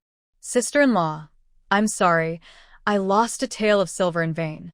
He spent a full tael of silver on a shovel that could be bought for 200 coins. Shang Ruai waved her hand. "It doesn't matter." Just as she finished speaking, a gray figure appeared not far ahead. He Jingshi's roar came from the side. "Old man, don't run." Seeing this, the gray-clothed old man quickly stuffed the bun into his mouth, but he didn't expect that he swallowed it too quickly and it got stuck in his throat, choking him and rolling his eyes. Shang Ruai walked forward, and the old man's face flushed, pointing at his neck. "Save. Save me." He Jingshi snorted coldly. "You dare to lie to me, and you still want me to save you?" After that, he looked at Shang Ruai again. "Sister-in-law, will you save him?" Shang Ruai walked forward and slapped the old man on the back, and a big mouthful of bun fell to the ground. After a while, the old man gradually recovered and sat on the ground gasping for breath. "Thank you very much." He looked at the bun that fell on the ground again, frowning. It was covered with dirt and couldn't be eaten. Could he wash it with water? Just as she was considering the feasibility of this matter, a big yellow dog ran over and took the bun on the ground away in one bite. Bun. "My bun." He staggered to his feet and was about to chase after him when he was blocked by He Jingshi. "Wait." "Where's my money?" He placed the shovel in front of the old man. "Not only did you lie to me that you were the owner of an iron shop, but you also sold me such a shabby shovel. Pay me back." "No." The old man turned his head. "The money has been spent. Old man, if you can't pay the money today, I will beat you to death." Shang Ruai said in a deep voice. "According to the law, this is considered fraudulent selling. Not only do you have to return the money, you will also go to jail. If you can't pay the money, your jail time will be extended. You have to think it over carefully." The old man looked at Shang Ruai, turned around and ran away. He Jingshi didn't react for a while, and he took advantage of the opportunity. He hurriedly chased after him. Shang Ruai saw the thing in his arms, her eyes dimmed, and she quickly followed. The old man walked into a dilapidated house in an alley. Seeing that no one was following him, he breathed a sigh of relief. Just as he was about to close the door, a big hand pressed on the door panel. He Jingshi's figure appeared in front of the old man. You guys. Old man, let's see where you can run this time." The old man lowered his head, sighed, turned and walked into the room. "Hey, you." He Jingshi chased after him. Shang Ruai walked into the yard and smelled a strong smell of Chinese medicine, frowning. Walking into the room, The old man took out the medicine bag in his arms, without looking back, and said to He Jingshi, "If you want silver, I don't have it. If you want your life, just wait until I finish boiling these medicines." Shang Ruoi walked forward, picked up the herbs the old man was fiddling with, and took a look. These herbs have been damp, and they will be useless even if they are boiled. The old man paused for a moment and continued to fiddle with them. Looking at these herbs, the patient should have lung disease. Shang Ruai smiled. However, this medicine will not cure it. The old man's hand stopped completely, and he looked at her in surprise. "Do you understand pharmacology?" Shang Ruai smiled. "Proficient." The old man smiled when he heard it. "The girl is really humble. I don't deserve it." She put the shovel in front of the old man's door. "It's just medical skills, not as good as the former owner of the iron shop." "How did you figure it out?" "There is a desk in the southeast corner of the shop. It is covered with dust. It must have not been used for a long time. That must be your desk." Shang Ruai remembered the regretful words of the shop owner next door when she passed by, and whispered, "With such a good skill, why do you do cheating business?" The old man said in a deep voice, "As long as there is a way out, a glimmer of hope." The old man sighed. "I guess I can't pay the silver back. If you want to send someone to arrest me, just arrest me. You cheated the silver just to buy medicine for your wife. If I can help you cure her in exchange, how about you help me design a house?" She saw some sketches on the desk, which were drawn very neatly. "Can you really cure it?" Shang Ruai nodded. "Of course." The old man put down the medicinal materials in his hand and said in a deep voice, "Come with me." The old man took her into the house. There was only a shabby bed in the room. An old lady was lying on the bed with a haggard face, her eyes closed, and her lips cracked. If she hadn't been breathing weakly, He Jingshi would have thought it was a corpse. Shang Ruai stepped forward, felt the old woman's pulse, and said in a deep voice, "This is tuberculosis." The old man nodded. "Yes, it has been many years. I guess she won't survive this winter." He sighed. "In order to treat her, I sold my property. Now you can see that I am penniless and can only cheat for food and drink to get by. It's not that she can't be cured." What? Cure? The old man heard this and said loudly, "As long as you can cure her, don't even mention designing a house. I will build it for you myself. But I need this house very urgently. I'm afraid I have to start building it in the next few days. Otherwise, I'm afraid she won't be able to survive the winter." Shang Ruai smiled. "I will give acupuncture to your wife today. If it works, how about you two come back with me? Although I only have a few thatched houses now, I think your place is not as good as mine. You should treat it first." Shang Ruai pretended to rummage in her sleeves, but actually took out an acupuncture bag from the space and inserted needles into the 3 acupoints of Feishu, Zhongfu, and Taiyuan. After a while, the old lady suddenly opened her mouth, exhaled a long breath, and her face eased. The old man watched from the side, and his eyes suddenly lit up. "Old woman, old woman." Shang Ruai took away the needle and said softly, "How is it?" "Okay." The old man saw hope and nodded. "I'll go with you." While he was packing up, He Jingshi walked to her side. "Sister-in-law, how do you know he can design a house? Can you tell fortunes?" Shang Ruai rolled her eyes at him. It seemed that she couldn't blame him for spending 1 or 2 taels of silver to buy a scrap shovel. This kid was really stupid. I heard the shopkeeper next door muttering there. When she walked out of the shopkeeper next door said to his wife, "He is the best house designer in town. Now, for the sake of his dying wife, he has sold all his property and quit his old job. He is also cheating people. Oh, well, he had no choice. I brought him a few meat buns today.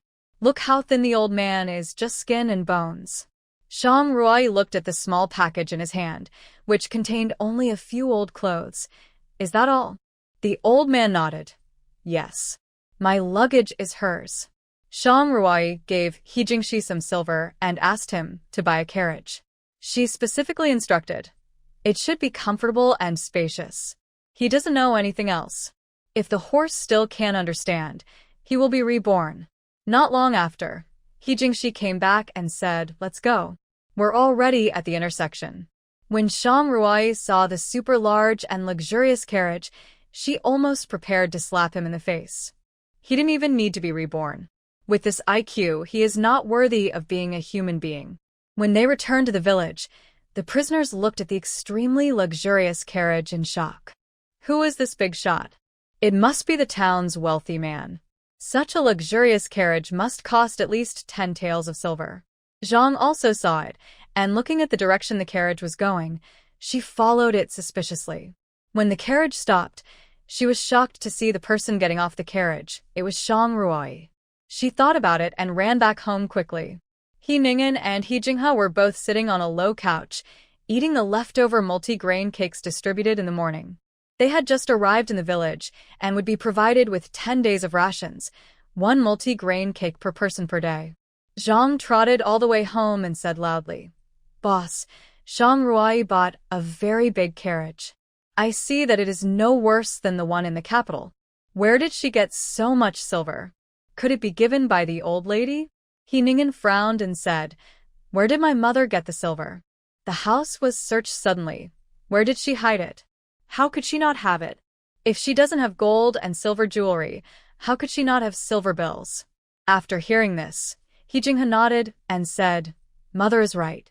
I find it very strange. During the exile, Shang Ruai had a lot of silver on her. How much silver could she, a concubine's daughter, have? Maybe it was all given by your grandmother. Even if it was given by your grandmother, so what? We have already divided it out. Can we still ask for it?" He Jinghe looked at the dry multi-grain cake in his hand, feeling a little unbalanced. Why can't I ask for it? Aren't the third uncle and the others eating and drinking at my grandmother's place? At this moment, many people outside were talking about something, and their voices were quite loud. Not long after, Zhang came in again. This time, her face was so ugly that it couldn't be described. She had a dark face and said in a deep voice, "You all go and have a look. Another large cart of things has been sent over, all of which are sent to the east end of the village. I see all kinds of chickens, ducks, and pork." Hearing this, He Jinghe threw the multi-grain cake in his hand. "I must go to my grandmother today to ask clearly why she treats us differently." After saying this, he strode out. The exiles gathered at the gate of the He family, watching the stream of food and supplies being delivered to the He family. All of them were envious. Meat. It's actually meat. And quilts and cotton-padded clothes. Hey, it's worthy of being the Dingwa Palace. Even in exile, they can live so comfortably, unlike us. That's right. How much silver does so many things cost? Don't worry about it. Don't forget the skills of that prince and the prince's wife. A stone directly hit the wolf's head. Our heads don't seem to be as hard as the wolf king's. Everyone has not forgotten this scene, and it is extremely shocking to talk about it now. Look, the servants of the Dingwa Palace can eat meat. Do you remember the second room that was separated? Oh, I saw that they went to collect multi-grain cakes this morning. TSK, TSK, TSK, TSK, they're not living as well as the servants. Some masters are still masters even if they are exiled, while some masters are even worse than servants after being exiled. He Jinghe was furious when he heard these words. He wanted to rush up and beat up the 2 men, but the 2 men who said these words were burly and far from his comparison. When he was in the capital, he indulged in beauty all day long, and his body had been hollowed out. He turned his gaze to the He family, his eyes full of gloom. He pushed away the crowd and walked towards the He family. The 2 people who had just spoken looked at each other. This He Jinghe was indeed a brainless person. They just provoked a few words casually, and he couldn't stand it. He Jinghe walked into the yard and saw the piles of food, and he couldn't help but get angry.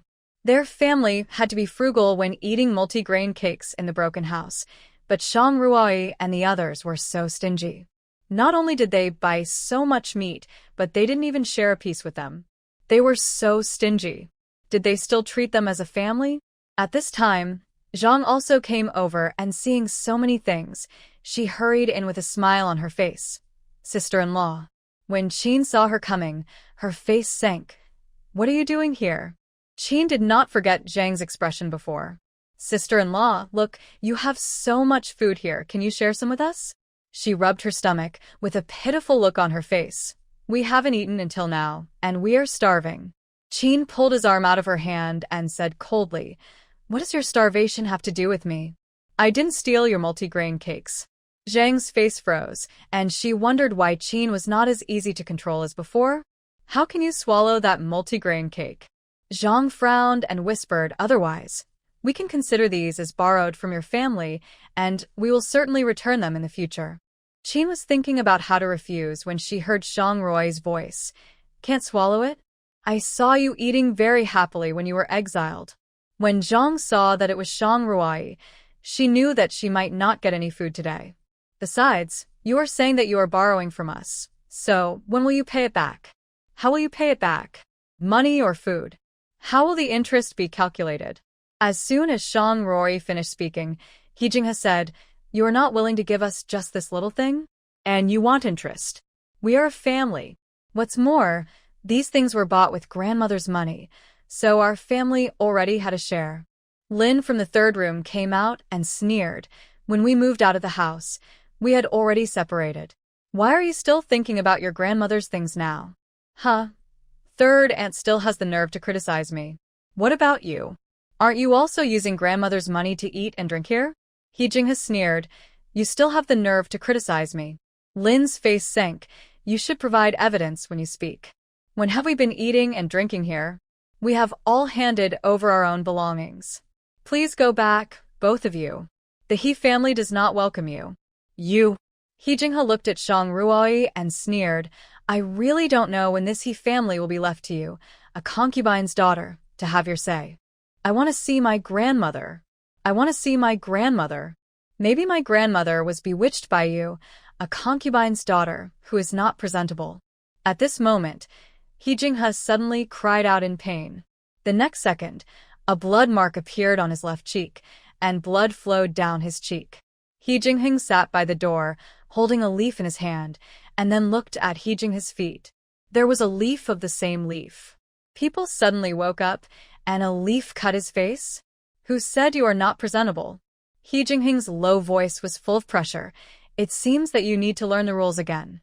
He Jinghe's voice made Zhang and He Jinghe tremble in their hearts. For so many years, He Jinghe rarely took care of the affairs of the mansion. In a year, he could spend dozens of days in the palace. But this does not mean that the He family is not afraid of him. You know, He Jinghe survived the battle among thousands of troops. When he was really angry, the murderous aura on his body was no less than that of the Azura in Hades. "Jinghe, your brother just said it casually, don't take it seriously, don't take it seriously." Zhang smiled, fearing that she would really anger He Jinghe. "Now my mother has handed over the housekeeper power to Ruai, and the whole He family is under her control. If she says she won't give it to you, then you can't take anything here." He Jinghe was unwilling in his heart, but he didn't dare to challenge him at all. The pain on his face was still there, reminding him all the time that the brother in front of him should not be provoked. At this moment, He Yuni helped the old princess out of the room. Seeing this, Zhang stepped forward quickly. "Mother." "Humph." The old princess glanced at her and said coldly, "Now you know to call me mother. Didn't you stay away from us when you were down and out?" The smile on Zhang's face froze. She knew that the old princess was making fun of her, but at the moment, as long as they could return to the He family, what would it matter if she made a few sarcastic remarks? At least they could have enough food and clothes, and there were servants to serve them. It happened that Xiao came out with a quilt to dry in the sun. Zhang smiled and said, "Mother, look, Yanxin has returned to the He family now, let us come back too. I will serve you." Shang Ruai sneered. Zhang's calculation was really good. She said she would serve the old lady, but in fact she wanted to come back to the He family to eat and drink for free. She would not let them get their wish and raise a bunch of termites to make trouble for herself in the end. However, she could make trouble for her first. If second aunt wants to go back to the He family, it's not impossible. Shang Ruai walked forward and looked at her, and He Jinghe with a smile. "Really? In a few days, we will build a house and need a lot of workers. Then second uncle and Jinghe can come to build the house. We will provide them with food and pay them for their work. You want me to work? He Jinghe said angrily. Are you crazy? I am the master. I will come back to the He family to be the master. How can I be a servant serving you? Others can do it. Why can't you? He Ziyuan stepped forward and said in a deep voice, I knew you were a. Now it has come to this, but you still refuse to mend your ways. You still want to be the master? Dream on. Third uncle, how come even you are deceived by her? I am your nephew. He Jinghe couldn't understand why Shang Ruai, a married woman, had a higher status in the hearts of the He family than him. He cast his eyes on the old princess, trying to arouse his grandmother's pity, but the old princess couldn't help thinking of the ridiculous things he had done when she saw him, and just hoped to be as far away from her as possible. At this moment, He Ningen walked out of the crowd, approached the old princess, and said with a serious face, Mother, I just want to ask you a question. Do you take care of our family of 3 or not? He just saw clearly that there was a large cart of food being moved into the house like water. His son was right. Why shouldn't they have a share? Second brother, why should Mother care about you? Didn't you disdain to be with us on the way to exile? How many times did Mother fall ill? When did you come to see her? Now that we are doing well, you want to come and share a piece of the pie. How can it be so good? He Ziyuan snorted coldly. When you were in the palace in the early years, you were greedy for pleasure, and it is still the same now. So Jinghe has become the same as you. It's not your turn to teach me a lesson. He Ningen waved him aside, looked at the old princess gloomily, and said, Mother, you are determined not to care about me, right? It's not that we don't have money now. Even if we can support our family of 3, what else do we need? I am the prince of a county, and Jinghe is the prince of a county. How can we be compared with those people of all walks of life? The people standing outside the yard were very unhappy when they heard it. What is the meaning of all walks of life? Who are you talking about? Many of them were exiled officials from the imperial court, so when they heard He Ningen's words, their brows furrowed. He Ningen didn't want to fight. His words actually aroused public anger. Seeing that the old princess didn't answer, he said coldly, In that case, give me the silver for the division of the family. Division of the family? Shang Ruai understood. It turned out that the second house was making such a fuss just for this. How to divide it? Divide what you bought into 3 parts, and we will take 1 part. Shang Ruai sneered. After her grandmother's jewelry was exchanged for silver, she couldn't even buy these things. She wanted to take 1/3 directly. It was simply a dream. No. Shang Ruai's voice sounded. He Ningen had always looked down on Shang Ruai, and now she openly refuted his words. He said angrily, The elders are here. How can you have the right to speak? Second uncle, this is wrong. Since I am the head of the He family, I have the final say on the household affairs. She took out a few pieces of paper and handed them to them. This is what I asked the pawnshop owner to write when I went to the pawnshop to exchange silver today. How much silver we sent for each item, grandmother, mother, third aunt, please check if there are any omissions. Oh, you child, Aunt gave you the family property because I was completely relieved. There is no need to calculate it so clearly. It will be alienated. Lin smiled and did not look at the paper. No need to look at it. Thank you, third aunt. He Jingheng looked at her, showing the accounts to the 3 people, but not himself, and the corners of his lips rose slightly. In his cognition, Shang Ruai regarded the 2 of them as one, so she did not show him these accounts. In fact, it was because Shang Ruai had not been his ring at all, so he could not produce the account. The old princess looked at the account and nodded. No problem, this is it. Shang Ruai handed the old princess's bill to He Ningen. Uncle, take a look. Grandmother's jewelry was sold for a total of 30 taels, divided into 3 equal parts, which is 10 taels. She took out 10 taels of silver from her purse and handed it to her. Here, uncle, this is your share. 10 taels. How could it be only this little? He Ningen looked at her with scrutiny in his eyes. Did you forge this? Just to give us less money. If you don't believe it, you can go to the town and ask for it yourself. The name of the shop is written on it. Shang Ruoyin sneered. Besides, I can't predict the future. How can I predict that my second uncle will come to my house today and ask for money? He Ningen looked at her and was about to take the silver away when he heard Shang Ruoi's voice. Second uncle, if you take this silver today, the family will be completely separated. He Ningen heard the words, grabbed the silver, and said coldly, separation is separation. We will definitely live better than you. Wait for me. Sooner or later there will be a day when you will beg me to come back. After that, he turned around and left with Zhang and He Jinghe. Oh, what a sin! The old princess sighed. She looked at the backs of the three people leaving and said nothing. The people from the second room left, but the people who had been watching the excitement became interested. Shang Ruoi just said that their family is going to build a house and recruit workers. Is it true? I think it's about the same. If they want to build a house, how can they have enough manpower in their family? They have to recruit workers. She just said that she would provide food and pay wages. A man stepped forward boldly and said, Girl, you just said that you want to recruit workers to build a house. Is that true? Shang Ruoi nodded. Of course. Will you really provide food and pay money? Yes, but I only want those who are diligent and capable. If they want to come here for free food, free drinks, and money. She smiled, but her eyes were full of coldness, which made people tremble in their hearts. Sorry, I can only let him leave. When will it start?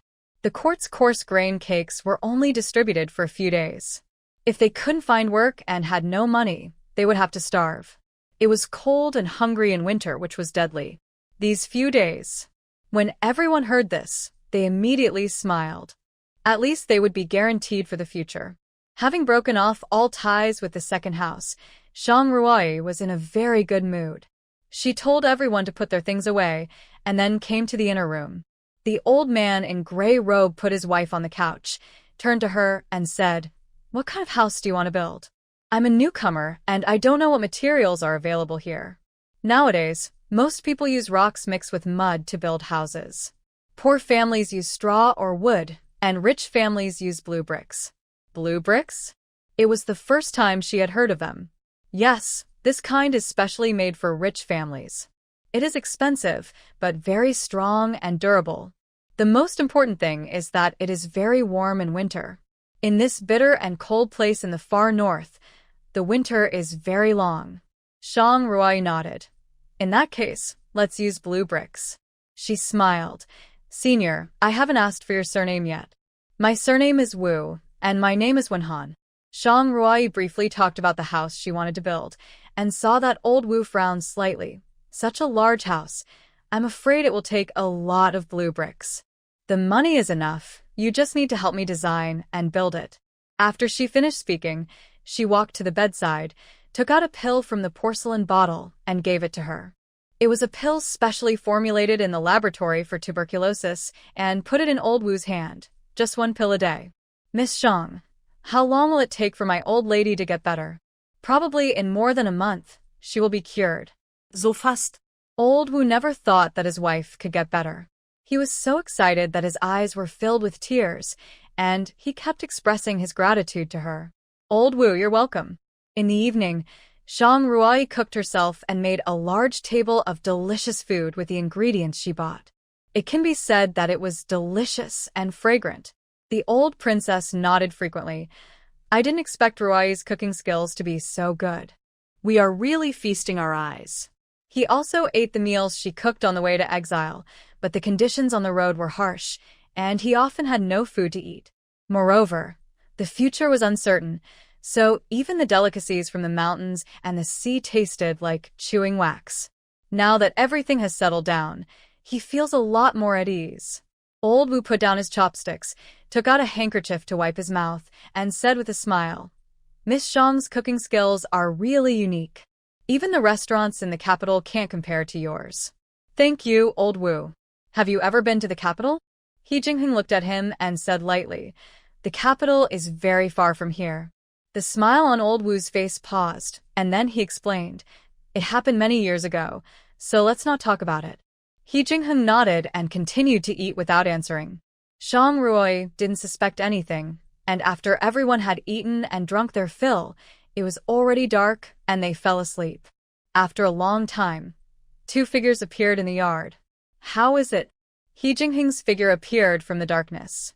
Master, the two of us searched all the pawn shops in this town but couldn't find the ring.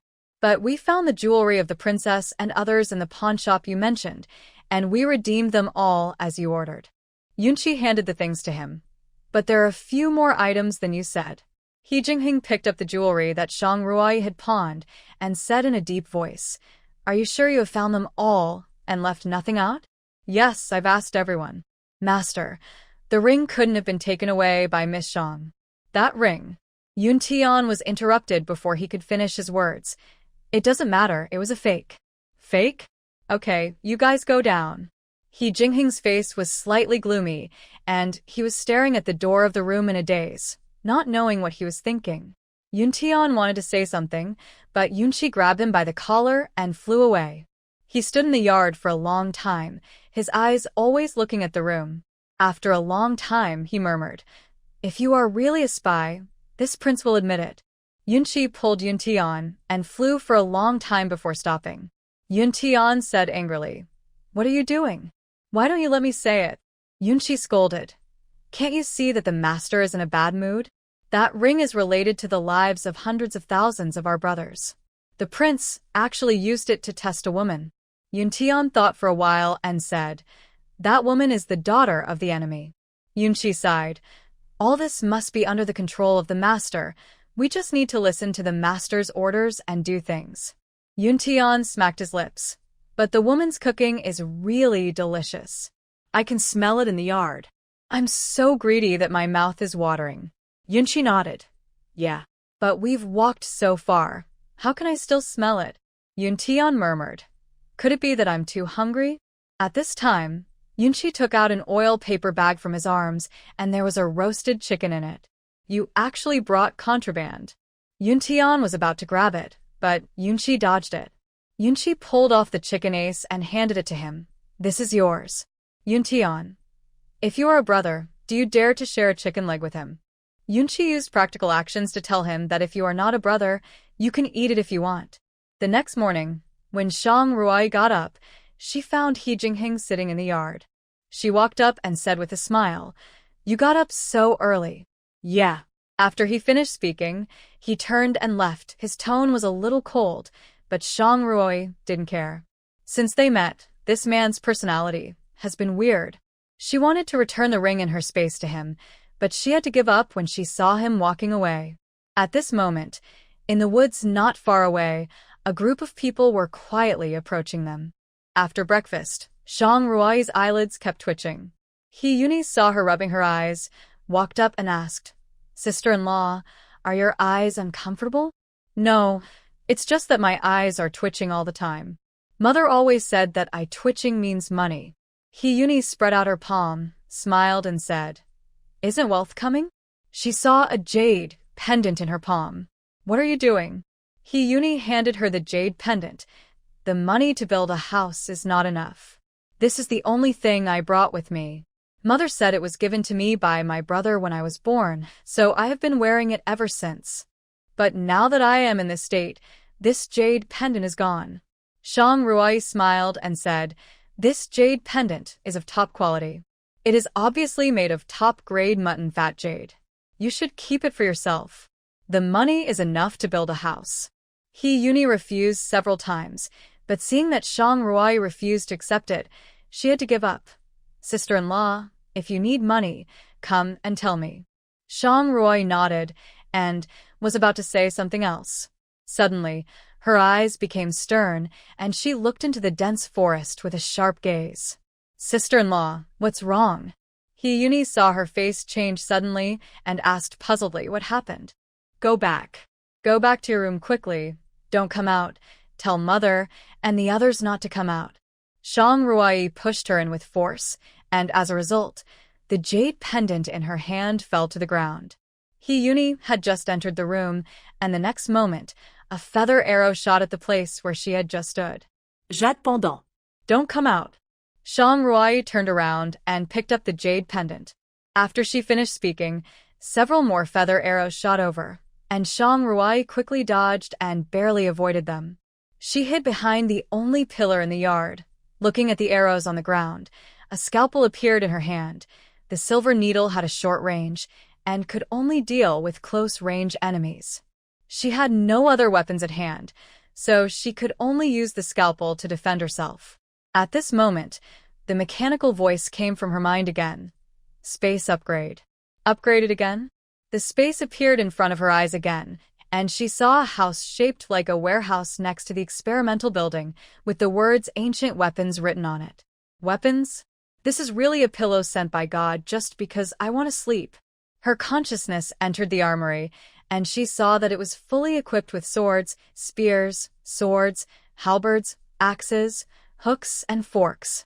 There were also bows and crossbows and other hidden weapons on the shelves on the east side. In her previous life, except for guns and cannons, she was very good at cold weapons and hidden weapons, but she didn't expect to really use them now. She originally wanted to take out a long sword, but if she was discovered by He Jingheng, it would be very difficult to explain, so she chose the sleeve arrow, which is very suitable for long-range attacks. The consciousness flashed, and the sleeve arrow was worn on her wrist. At this time, a group of men in black had appeared at the edge of the dense forest. As soon as He Yuni entered the house, He Jingheng's figure appeared at the door. "What's the matter?"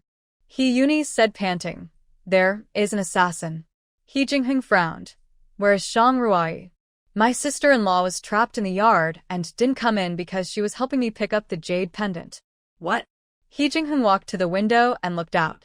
He saw a circle of black-clothed men standing around the dense forest. There were already several arrows stuck in the ground.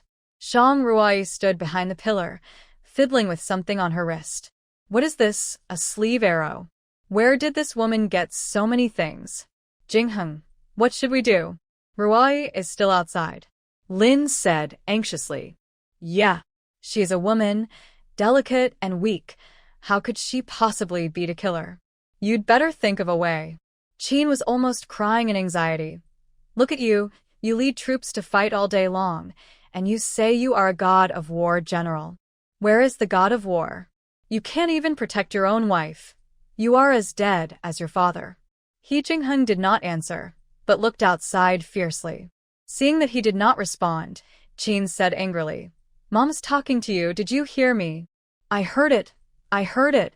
Just then, an arrow with a flint tied to it shot towards He Jingheng's position. If this arrow landed on this thatched house, it would instantly turn into a sea of fire. He Jingheng's eyes were slightly fierce, and his internal force was condensed in his palm. Just as he was about to make a move, he saw a flash of silver light, and a weapon he had never seen before hit the arrowhead, and the feather arrow that was originally shot at the thatched house was knocked to the ground. The next moment, there was a flash of fire in the dense forest, and dozens of arrows flew towards the thatched house. More than a dozen scalpels flew out, but only shot down most of the arrows, and a small part slipped through the net. At this moment, an extremely strong internal force appeared, and the next moment, the arrow suddenly changed direction and flew into the dense forest. Ah! "It's on fire." A few screams were heard, and flames flickered in the dense forest. Shang Ruai seized the opportunity, rolled over to collect the arrows on the ground, glanced in the direction of the thatched cottage, curled the corners of her lips, stretched out her hand, and threw the arrows into the air. He Jingheng raised his eyebrows, waved his hand, and the powerful internal force gushed out. The arrows flew towards the dense forest with a sound of breaking through the air. A few more screams were heard. The man in black didn't expect that it would be so difficult to deal with, and there was a hidden weapon flying out from nowhere, which shot down so many arrows. It seemed that there was help from a master. "Boss, what should we do?" A man in black said in a deep voice.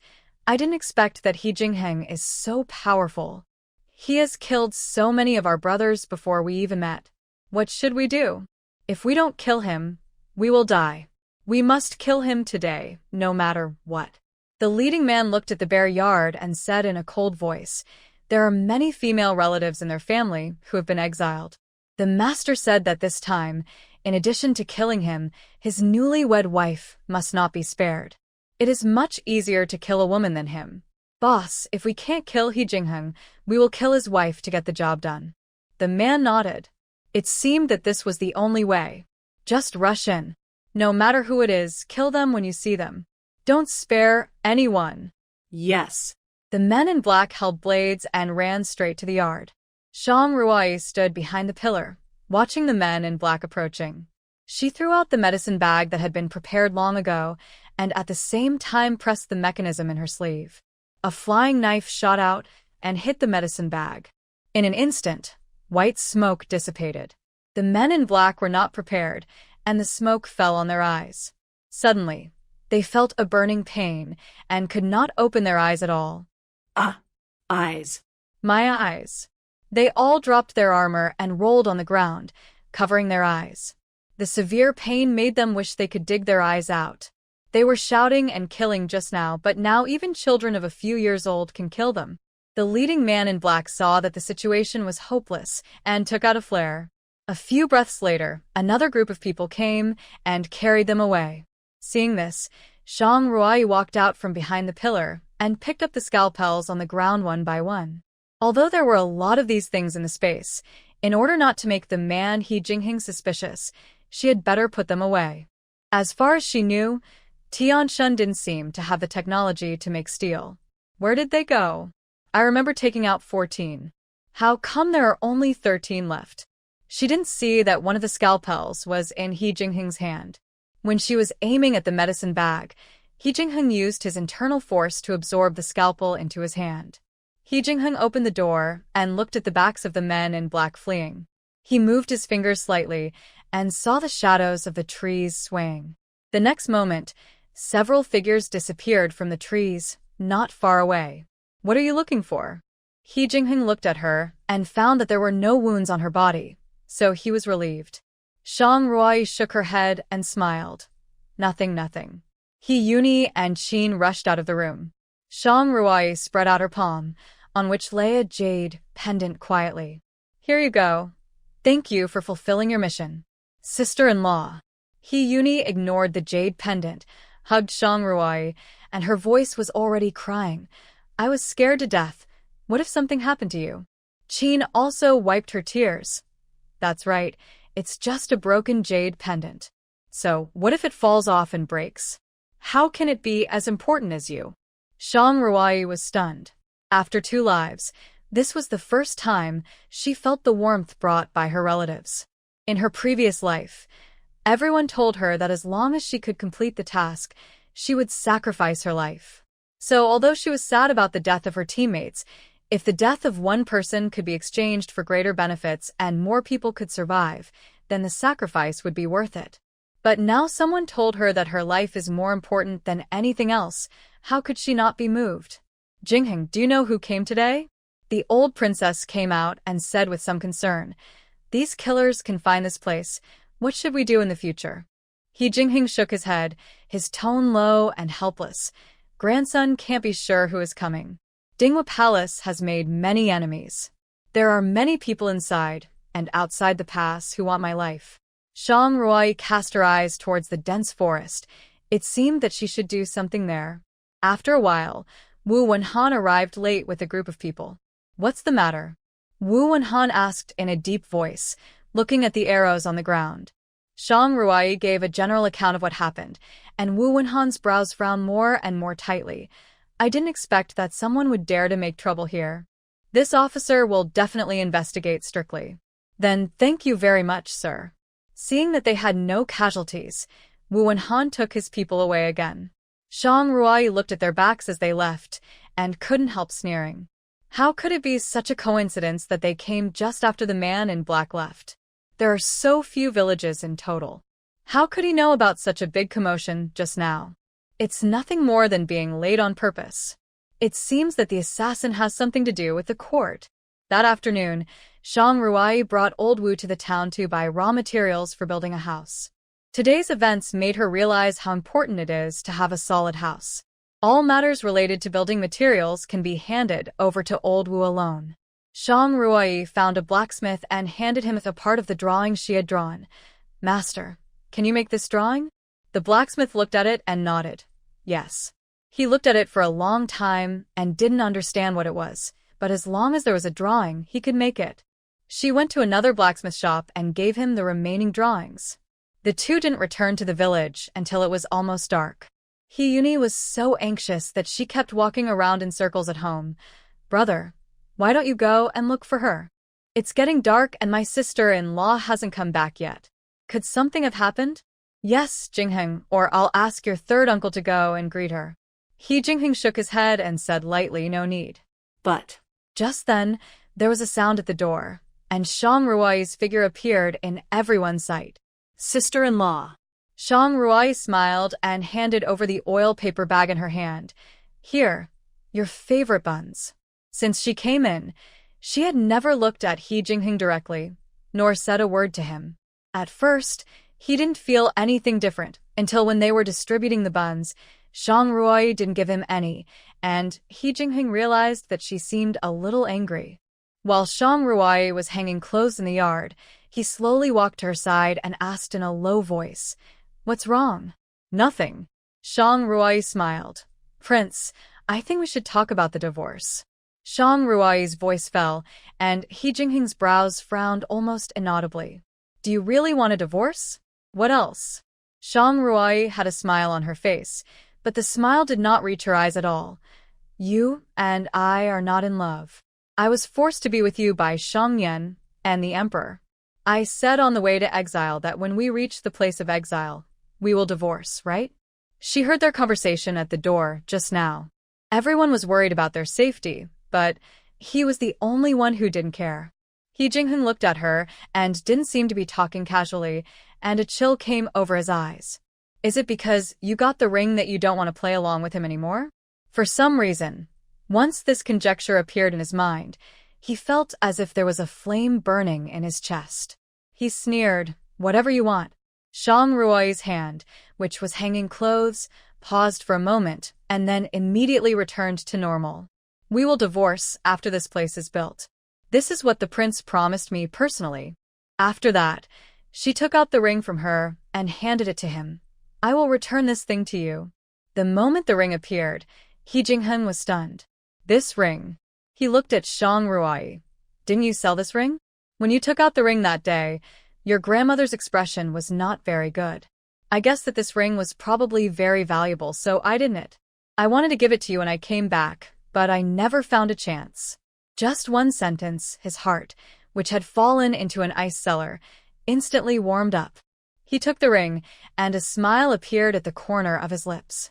It seemed that he had won this gamble after all.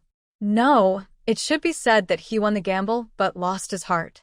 Shang Ruoi saw him take the ring and said calmly, "Don't forget about the divorce, my prince. Let us talk about it later." He Jingheng turned and left. Talk about it later? Why talk about it later? Didn't he just agree?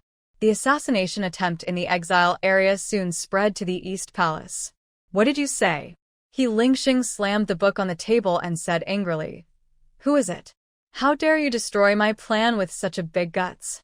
It's the imperial concubine." "Mother?" He Lingxing frowned. He always knew about his mother's little tricks.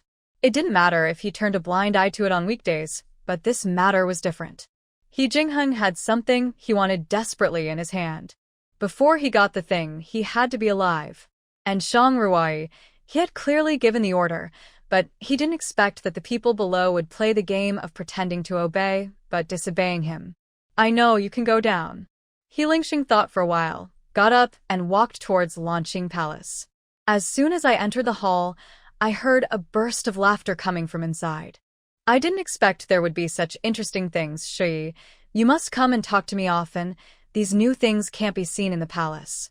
If the queen likes them, it will be a blessing for these things." Shin Shi smiled. "Grandfather and father are fighting all over the world and are not at home all year round. Mother passed away early. I have no brothers or sisters at home and often feel bored. Thank you for your love, the queen.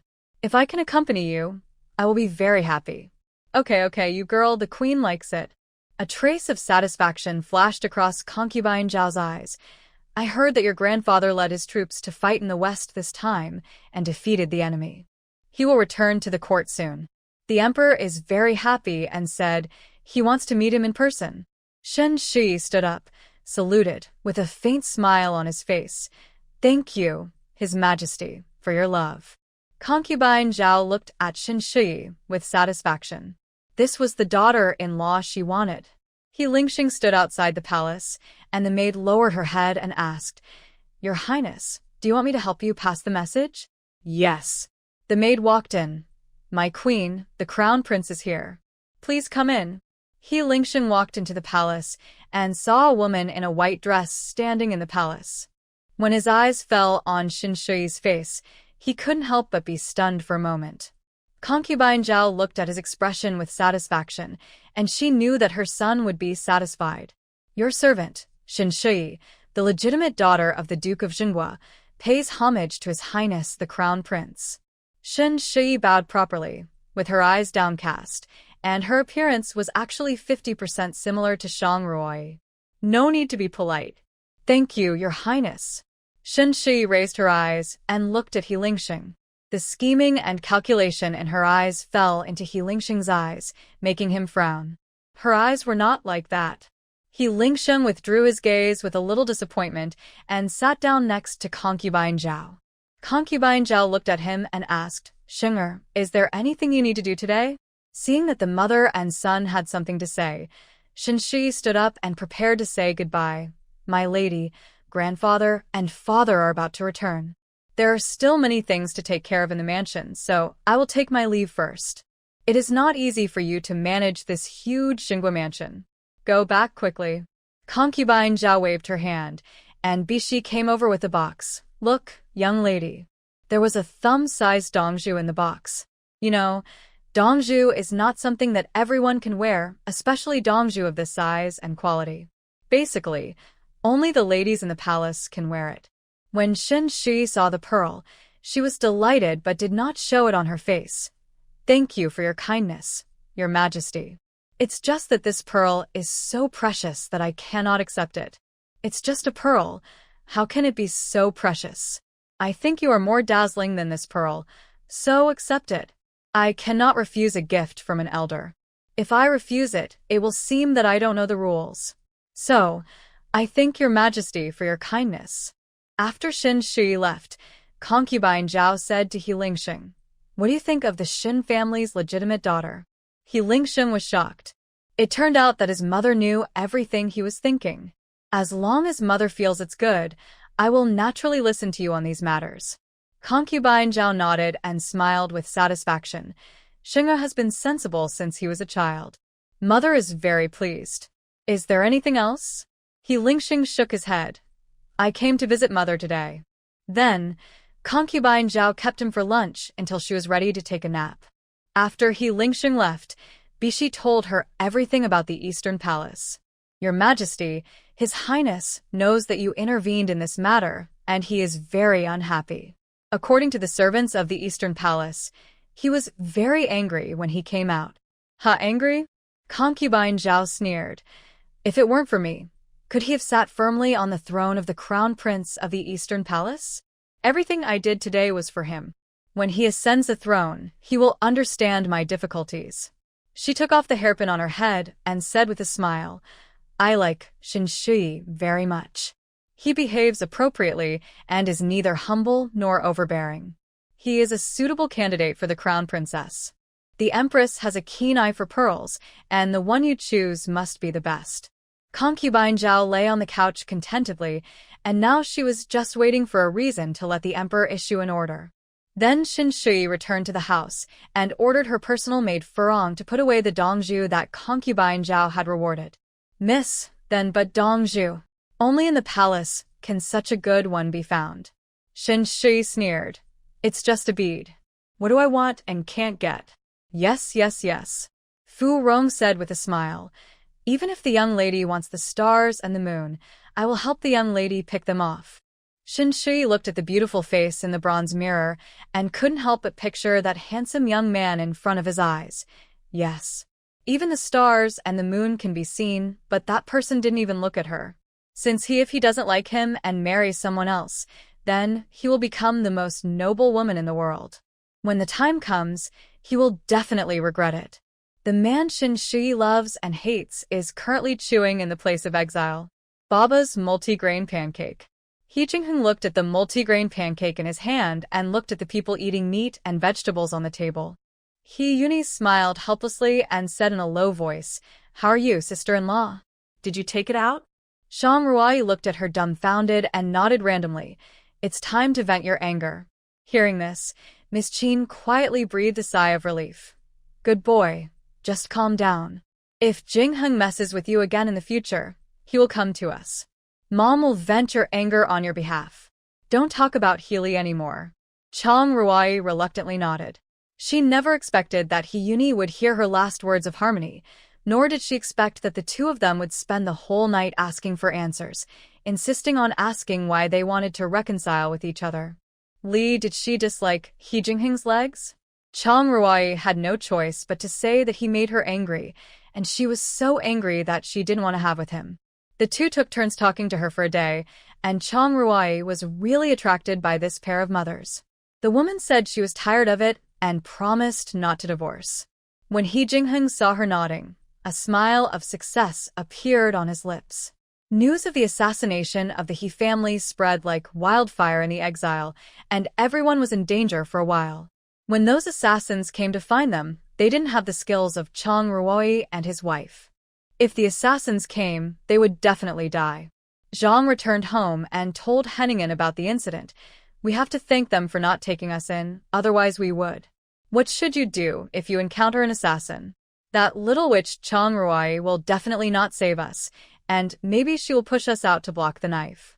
Mrs. Zhang gloated and said, "They deserve to be exposed to their wealth." "That's good now. The thieves are here." Henningen nodded in agreement and said, "I saw that my mother was so confused that she actually got involved with them. If she regrets it in the future, don't expect me to provide for her until her death." "That's right, Grandma is really too much."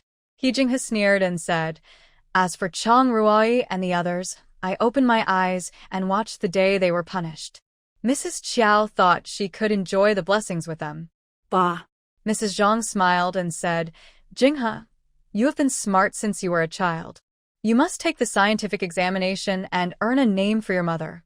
"Don't worry, mother." He Jinghe vowed and said, "Give me the 10 taels of silver first. I will buy some pens, ink, paper, inkstones, and books tomorrow." When Mrs. Zhang heard that she wanted silver, the smile on her face faded a little.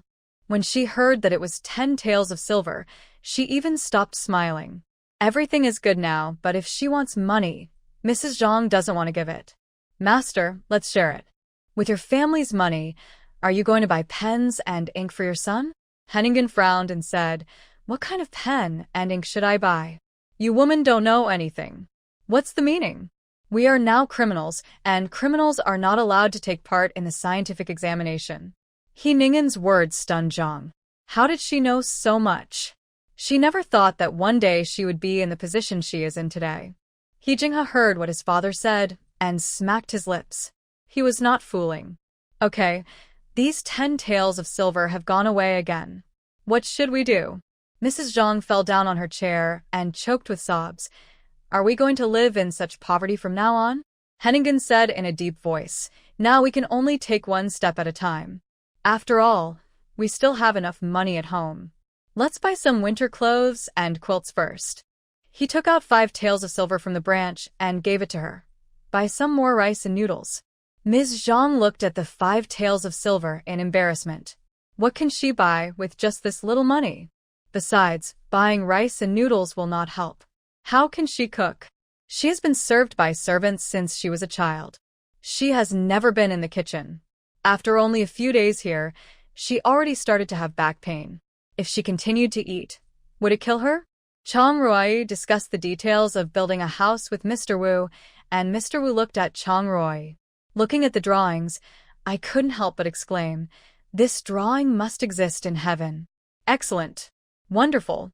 Chang Ruoi smiled and said, "Thank you. It's just a sudden idea of a junior. I wonder if the senior can realize it?" Mr. Wu held the drawings and looked at them again and again. "Everything else is fine. It's just that it's a bit difficult to seal the windows with colored glass. No one except the skilled craftsmen in the capital can do this kind of craftsmanship." This was within her expectation. Since ancient times, glazed products have been very rare and can only be enjoyed by high-ranking officials and nobles.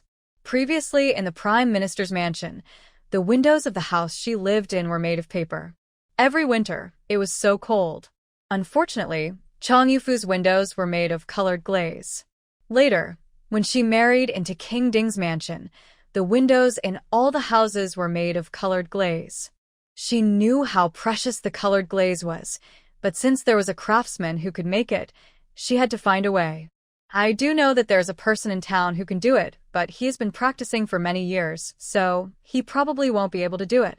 Hearing this, Chang Ruoyi's eyes lit up. Senior, can you tell me who that person is? I will take you there myself some other time. That old guy wouldn't open the door easily. From his words, Chang Ruoyi knew that this man must be an old man with a weird personality. The materials for building a house can be delivered in the next 2 days. Mr. Wu couldn't help laughing when he thought of the look on the green brick shopkeeper's face when he left his address. Everyone in Qingzhou City knows that this village is basically composed of exiled prisoners who are even poorer than ordinary people. The land is already barren, and the land that can be reclaimed by the exiled prisoners must be increased. They cannot produce much food all year round, and it is difficult to pay taxes, let alone use money to build a house, and it must be built with blue bricks. The house, this is simply a fantasy. That day, Chang Ruoyi found Zhao Junyi. Sir, you still have to worry about building a house. She took out a money bag with 10 taels of silver in it and handed it to him. Most of the money was used to build the house. Please accept this idea, and please help me find some hard-working and capable workers. Zhang Hu told her before leaving that Zhao Junyi is very greedy for money. As long as he uses money to manage it, he will not embarrass her. Zhao Junyi smiled and accepted the money bag. What does this mean? It's up to me to find laborers. Chang Ruoyi thanked and left. On the way back, there was no smile on her face. Zhao Junyi is an old, cunning person who doesn't want to offend anyone and wants to take advantage of everyone. The last assassination was one of the most good example. This kind of person is the most unreliable. At the moment, it is just a trivial matter. If something big happens, this person will betray others immediately. Therefore, for the sake of long-term consideration, as long as there is a chance, Zhao Junyi will definitely, he couldn't stay. Early the next morning, Zhao Junyi came to the He family with a team of people. He family, I have brought the workers you want. He pointed at the group of old and weak people behind him and said, according to the price in the town, 2 meals a day plus 20 wages. After saying that, he waved his hand to let those people in. Seeing this, Chang Ruoyi frowned, stepped forward, raised his arms and said, wait a minute. Zhao Junyi's voice turned cold. What do you mean? My lord, I agreed with you yesterday to find some hard-working and capable people. The ones you brought here are all over 60 years old. This doesn't seem to meet my requirements. Chang Ruoyi said this, and slapped Zhao Junyi in the face in public. His eyes were slightly fierce, and he said angrily, Chang Ruoyi, don't be disrespectful. It is a great gift for me to help you find it. Don't be shameless. At this time, many people had gathered around, and Ms. Zhang was among them. Seeing Zhao Junyi's anger, Ms. Zhang looked gloating. She wished that Zhao Junyi would chop Chang Ruoyi down in anger. Don't you know how to praise? Chang Ruoyi smiled coldly. Who on earth doesn't know how to praise? What did you say? Zhao Junyi said angrily.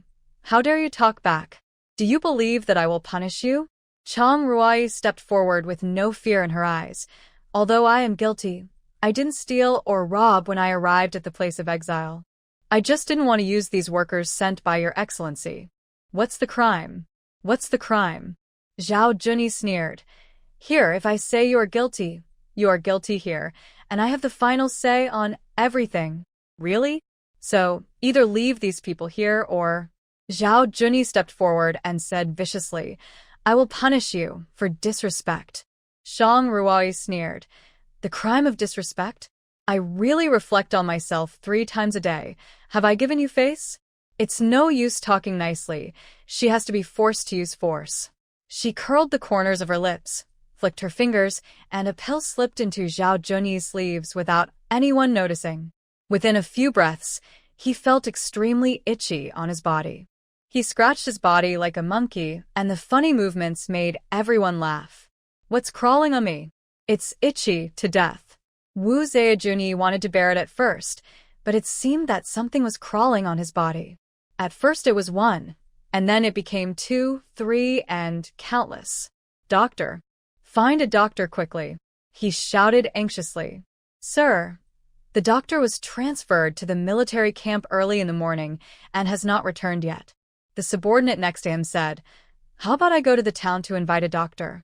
Even if we use a fast horse to go back and forth, it will take a lot of time.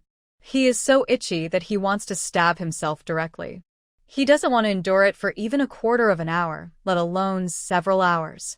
At this moment, Shang Ruai stepped forward, smiled, and said, "I do know a little about medicine. Do you trust me, sir?" Zhao Junyi had no choice and hurriedly said, "Believe it. Come and see me." Shang Ruai took his pulse. Her brows sometimes frowned and sometimes relaxed. Zhao Junyi's heart tightened when he saw this.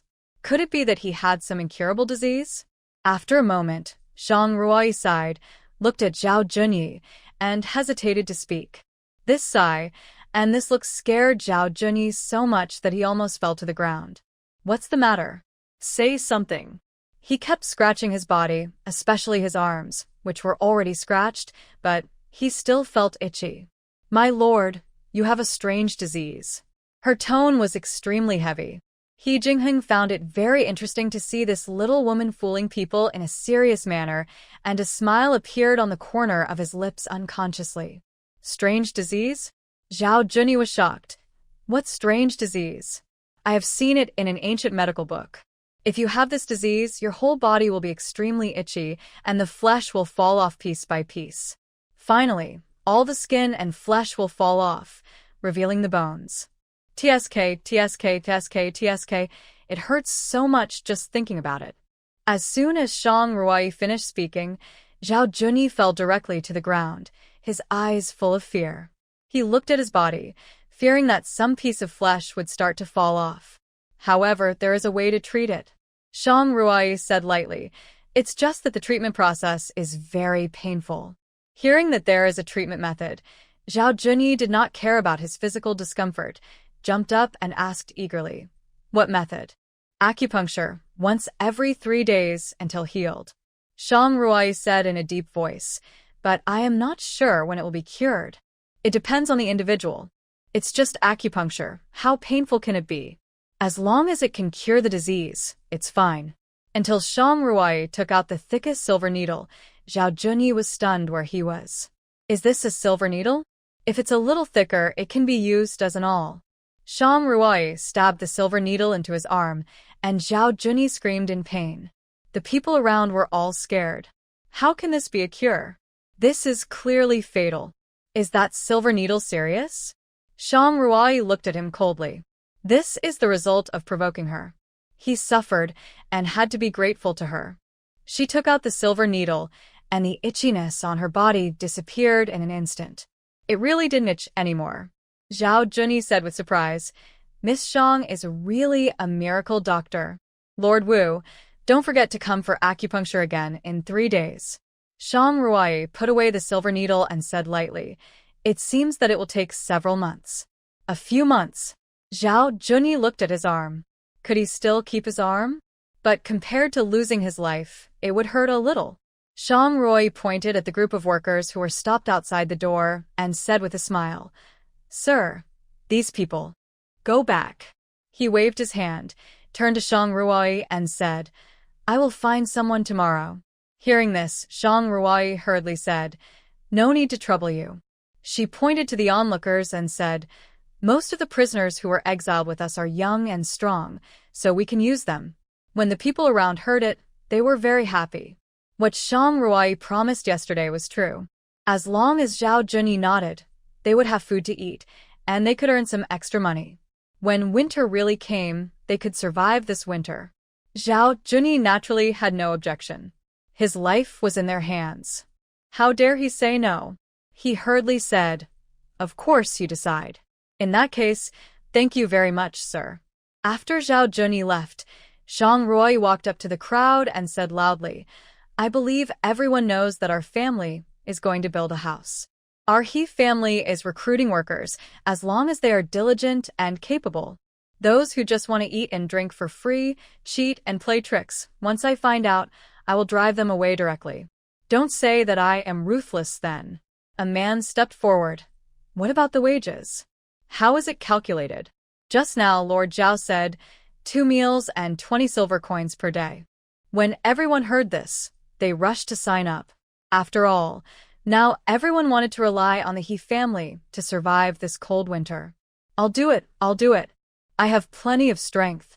Zhang Ruoyi saw this and said with a smile, "Don't worry, as long as you are careful and serious, our family will accept you." She waved her hand, and He Jingshi took the paper and pen and stepped forward. "Come to me to sign up." Everyone swarmed around him. Fortunately, he was tall, otherwise he would have been pressed to the ground. Zhang Ruoyi raised the corners of her lips. In her plan, recruiting workers was the first step. She would gradually recruit all the prisoners in the exile land under her command. Zhang hid in the back, watching this scene with hatred. Her teeth were about to break. She didn't expect that at the critical moment, Zhao Junyi would actually get such a strange disease, which not only saved Zhang Ruoyi from a disaster, but also helped her win the hearts of the people.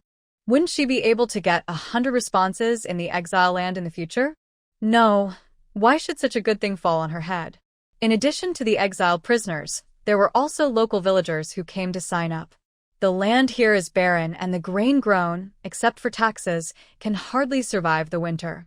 Moreover, in this extreme north, if there is no charcoal fire in winter, I am afraid it will be freeze to death.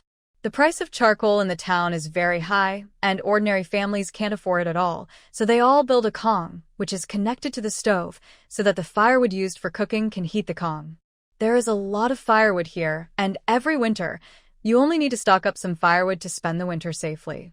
Some farmers will often cut some firewood and sell it in the town to subsidize some household expenses, so there is no need to buy charcoal, and they can save a lot of money every winter. But this year, the government does not allow the cutting of firewood. If you are caught, you will not only be fined but also arrested and imprisoned for a few days. There are always some people who want to try it out with luck. Sure enough, after being caught, they were fined 3 taels of silver, imprisoned for 5 days, and beaten. The people saw that they were all honest, and at most went to the woods to pick up dry branches. But how many dry branches could there be? After a whole day, they can only pick up 1 bundle at most. In addition, there are so many people picking up twigs that even a dry branch cannot be seen in the woods now. They have no choice but to go to the town to buy charcoal, but charcoal is so expensive that how can ordinary people afford it?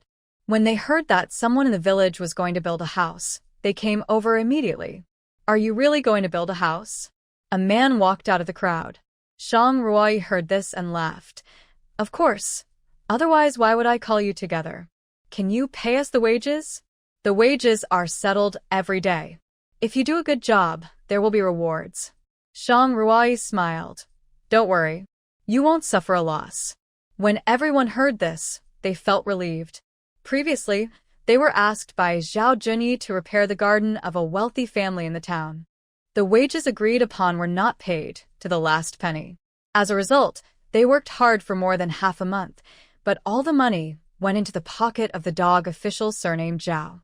On that day, there were more than 100 people who signed up. After screening and selection, 70 people were left.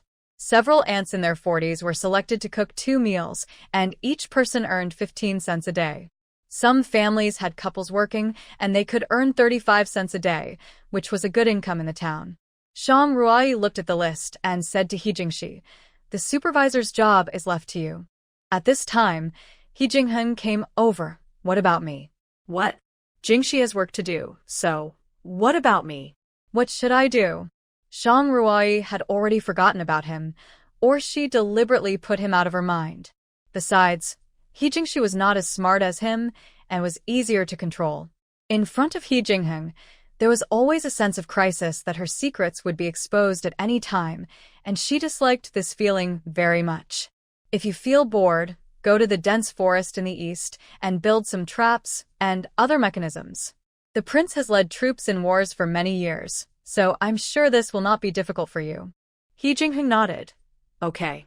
Shang Ruai didn't expect him to agree so readily.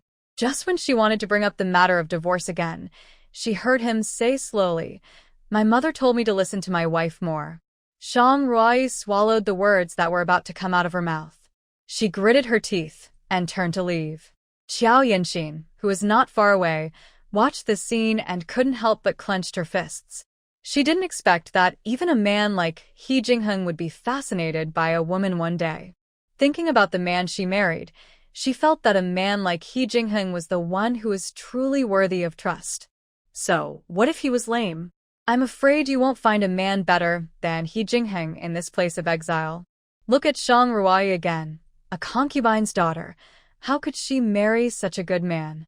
Shang Ruai is really lucky. Not only does He Jingheng dote on her, the whole He family holds her in the palm of their hands.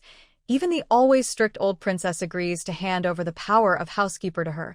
Even now the He family is exiled, but they still have a lot of money. Seeing that they are building houses and buying meat, you know that they are not short of money.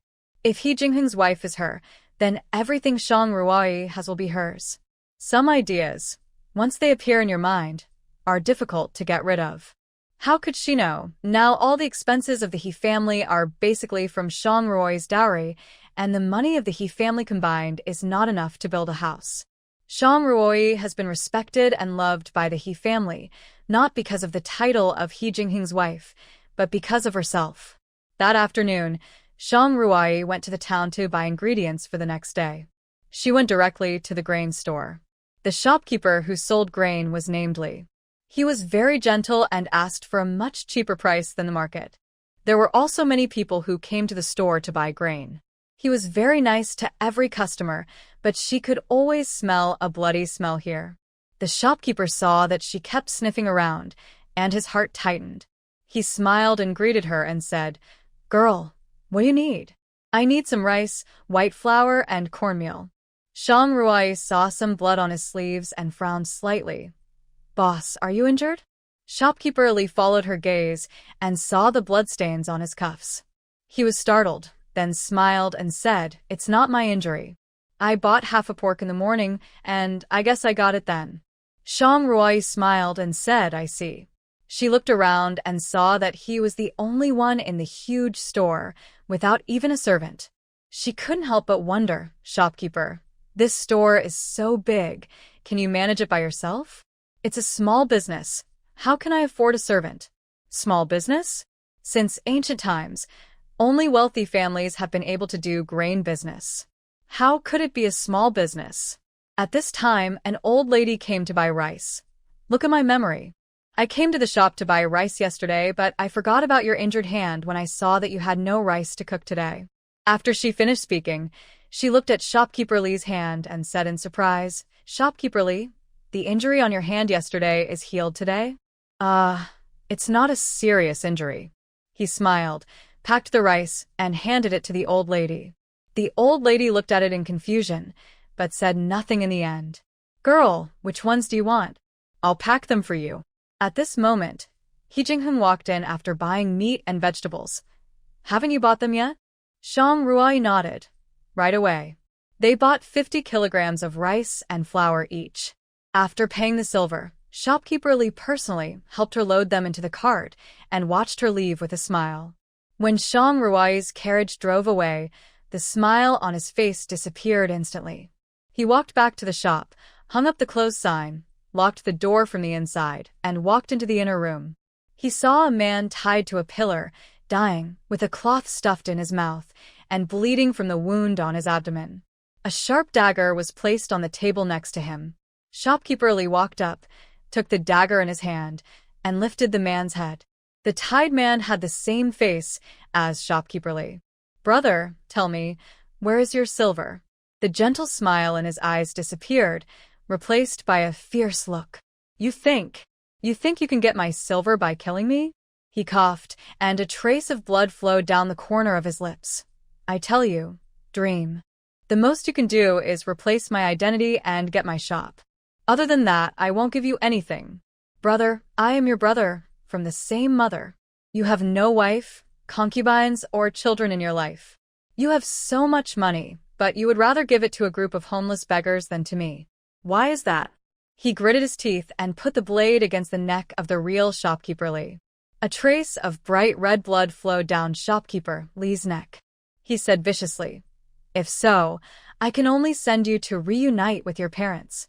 I will never give my life's work to a gambler." Shopkeeper Lee said in a deep voice, "Even if you kill me, I won't tell. In that case, go to Hades." After saying that, he raised the dagger and was about to stab Shopkeeper Lee in the chest.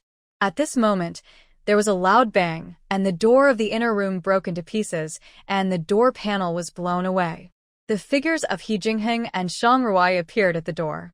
Seeing this, the fake Shopkeeper Lee was so scared that he fell to the ground, and the dagger flew out. You. He Jingheng glanced at him with disdain and said impatiently, "Just such a straw bag. You are worthy of me to take action personally." Shang Ruai walked in, and the fake Shopkeeper Lee recognized her at a glance. She was the woman who had just bought food. He didn't expect that he had planned for so long, and was finally discovered by this woman. "How dare you ruin my good thing? I will kill you." After he finished speaking, he picked up the dagger on the ground and rushed over. Shang Ruai's eyes were fierce, and she kicked the dagger in his hand away, turned around and shot a silver needle, hitting his shoulder.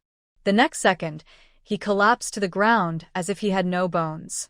What did you do to me?"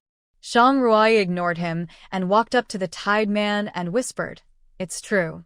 She didn't see any signs of disguise on the fake Shopkeeper Lee's face, so she guessed that maybe the two were twin brothers. At this time, a team of officers rushed in. When the leader saw He Jingheng, he nodded slightly and walked into the inner room. Seeing the scene in the room, it was obvious that there was no room for them to perform. With a wave of his hand, the officer dragged the fake Shopkeeper Lee out. He looked at Shang Ruai. "I am Lin Feng, an officer in this town. Thank you, madam, for your help this time." "Madam?" Shang Ruai raised her eyebrows and glanced at He Jingheng leaning on the door frame and understood in her heart. It seems that the government in this town is also under the control of He Jingheng. She said that this man is very cunning. Although he is exiled, he still has a lot of power in his hands. Thinking of this, she couldn't help but laugh secretly.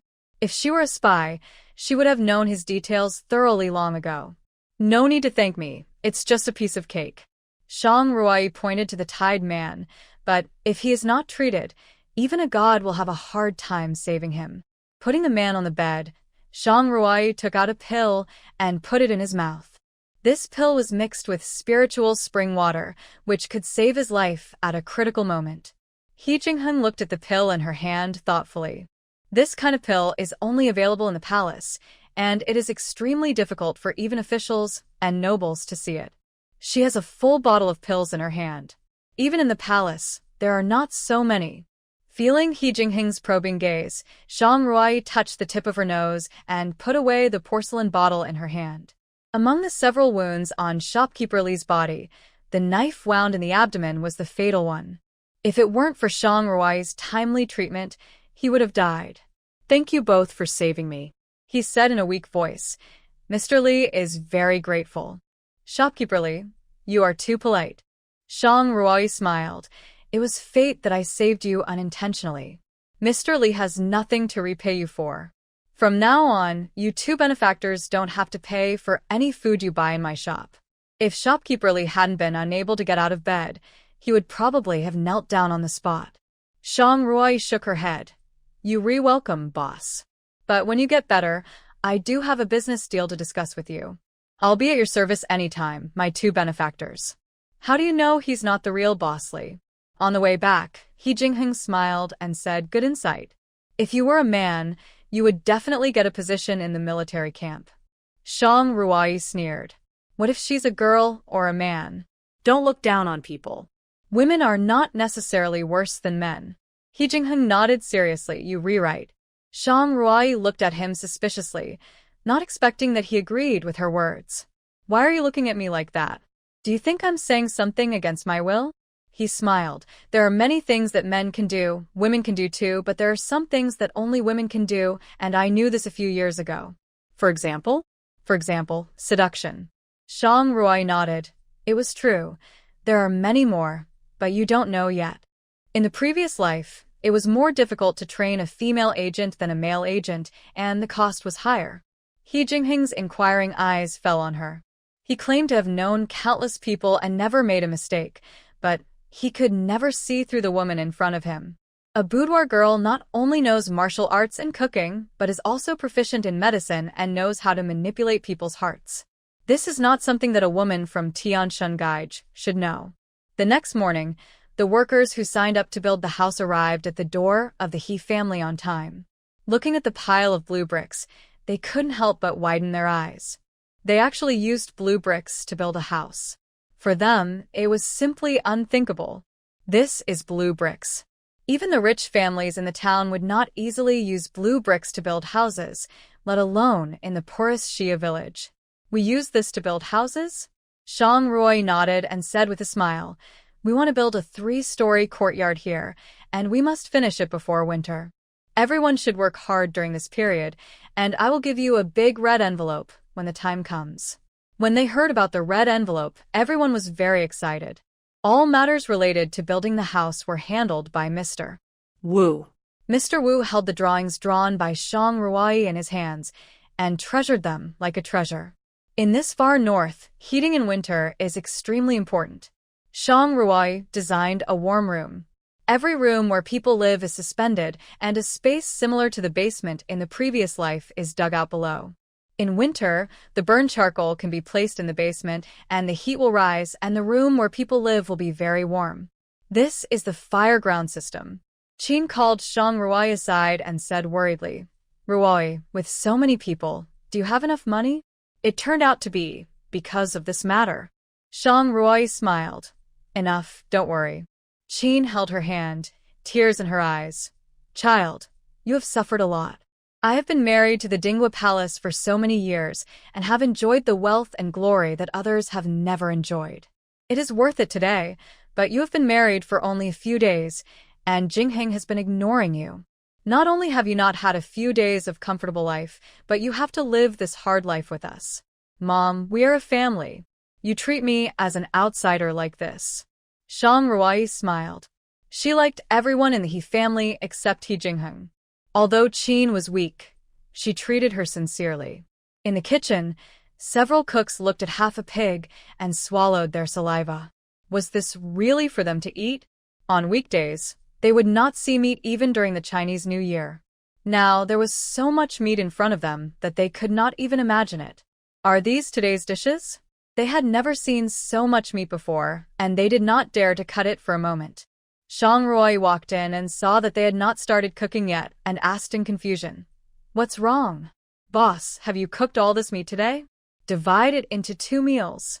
She smiled and said, Building a house is a strenuous job. How can you get the strength if you don't eat enough?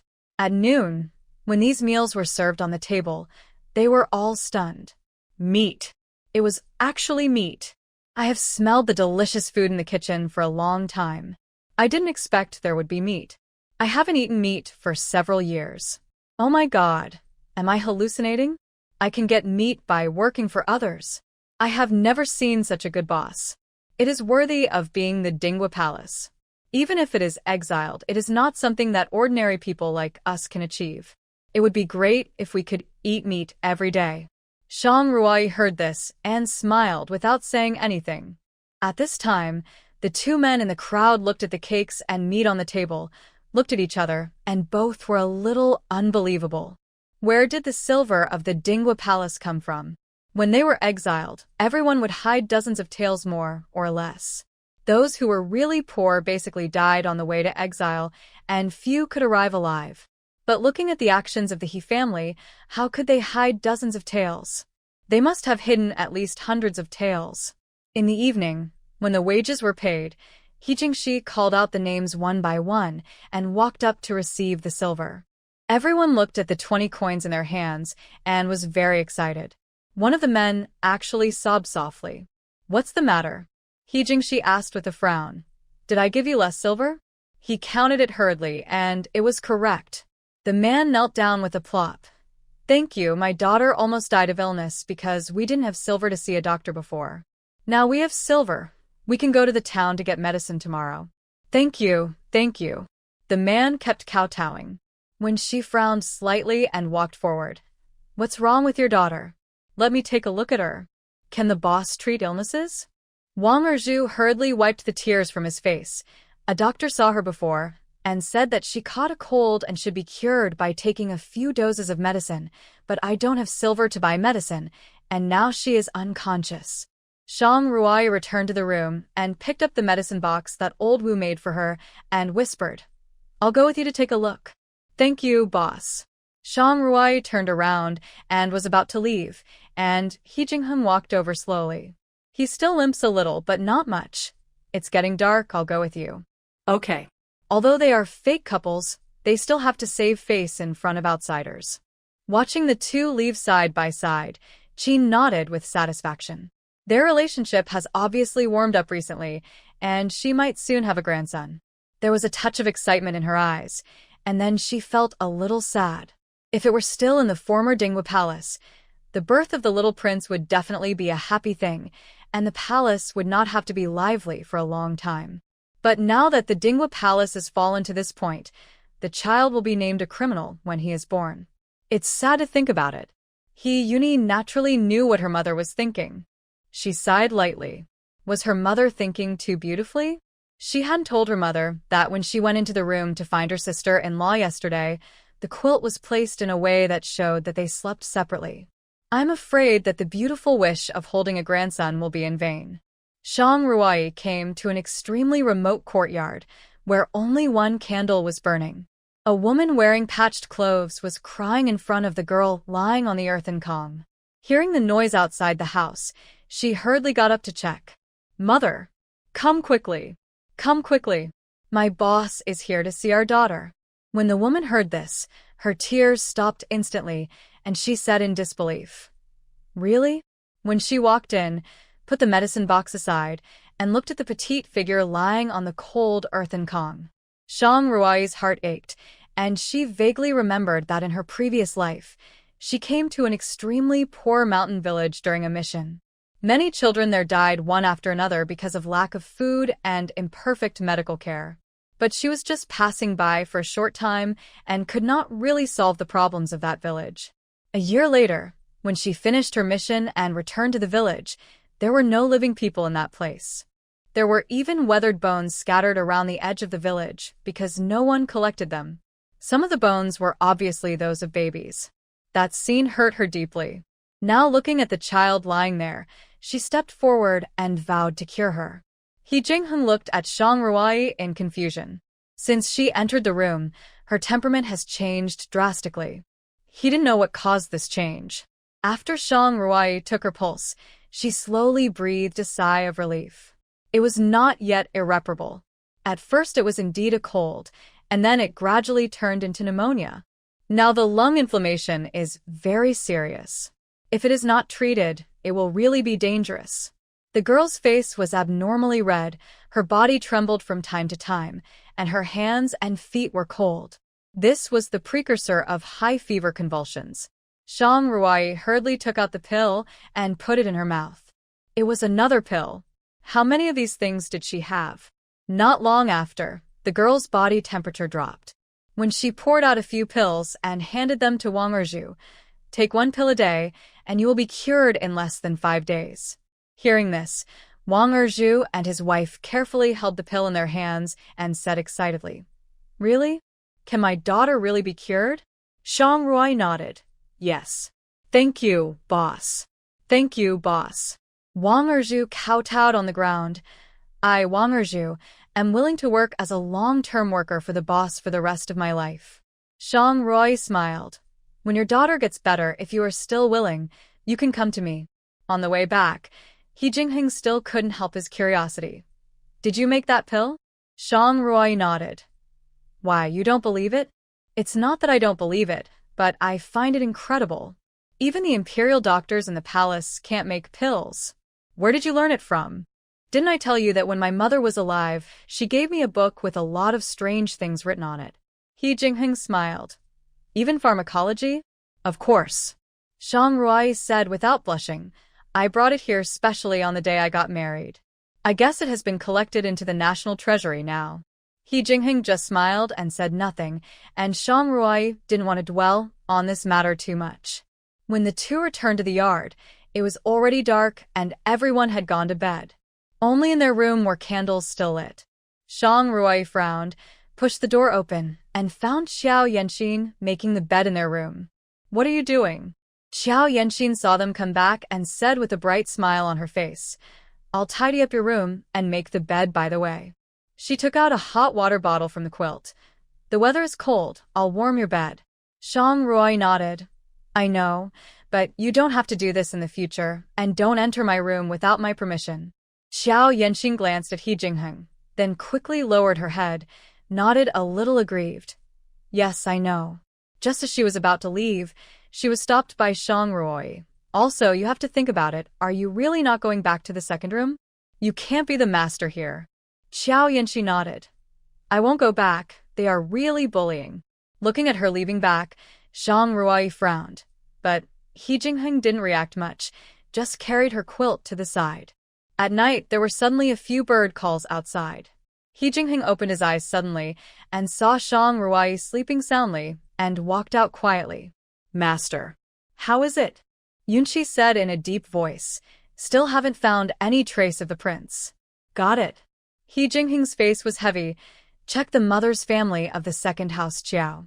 Yes. In the next few days, the house building work was carried out in an orderly manner. Because there was meat for every meal, everyone was very motivated. The work that could be completed in more than 10 days was completed in just a few days. On this day, Zhang came back from the town with a heavy heart, holding a paper bag in her hand. He Ningen saw her come back and said in a deep voice, Where have you been? No one has been seen since early in the morning, and Jinghe and I are still hungry. That's right. Mother, I'm almost starving to death. Zhang hid the paper bag on her waist without saying a word, boiled water in a pot, and began to cook porridge. I'm so tired of drinking porridge every day. I feel sick just looking at the porridge now. He Jinghe complained, Mom, when can we eat meat? Eat meat? Zhang said coldly, I heard that your grandmother and others eat meat every day. Not only do they eat meat, but those who work for them also eat meat. He Ningen frowned. Humph, in my opinion, Mother is just old and confused.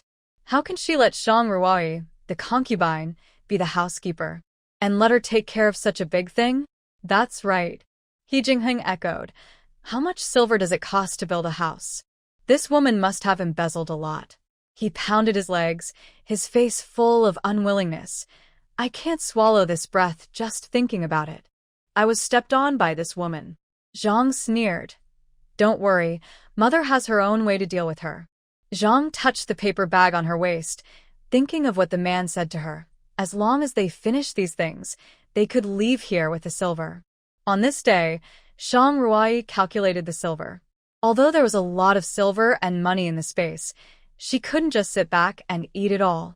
In the future, when she divorced He Jingheng, she would have to find a way to return the things in Dingwa Palace to them. She could only start from scratch with the dowry she took away.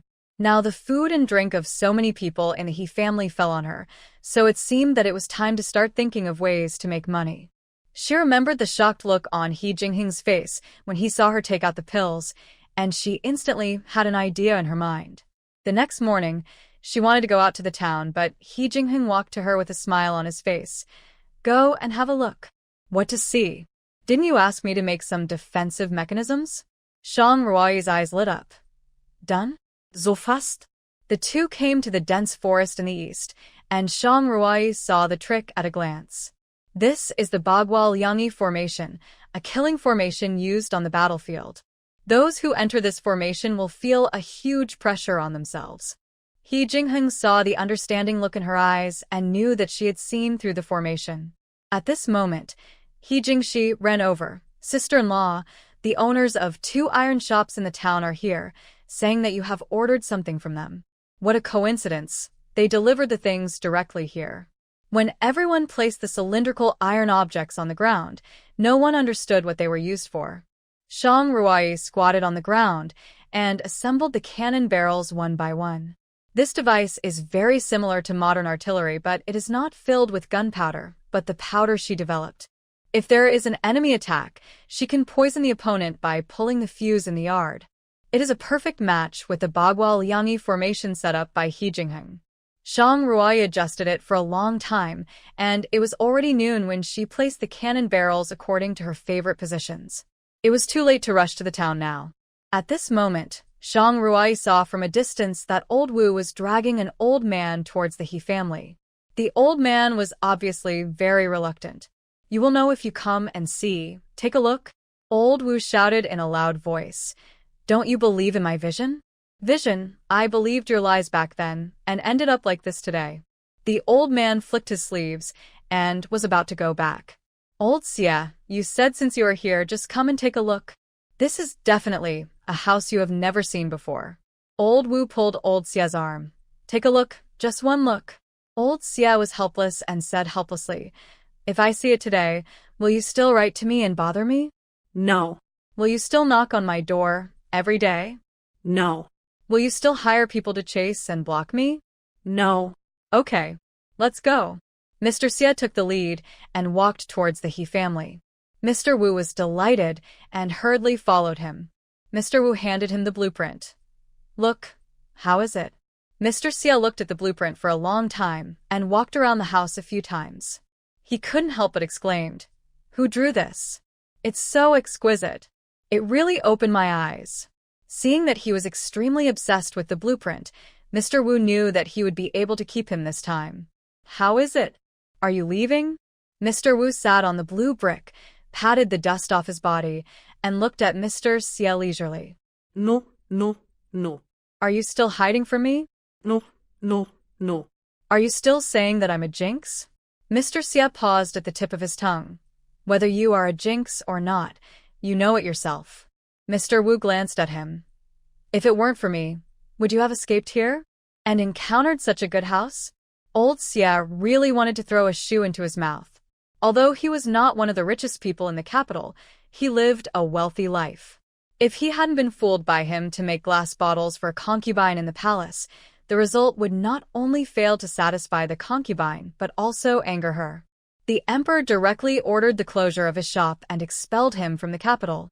He brought his whole family and the little silver he had and walked all the way to this far north to avoid being expelled.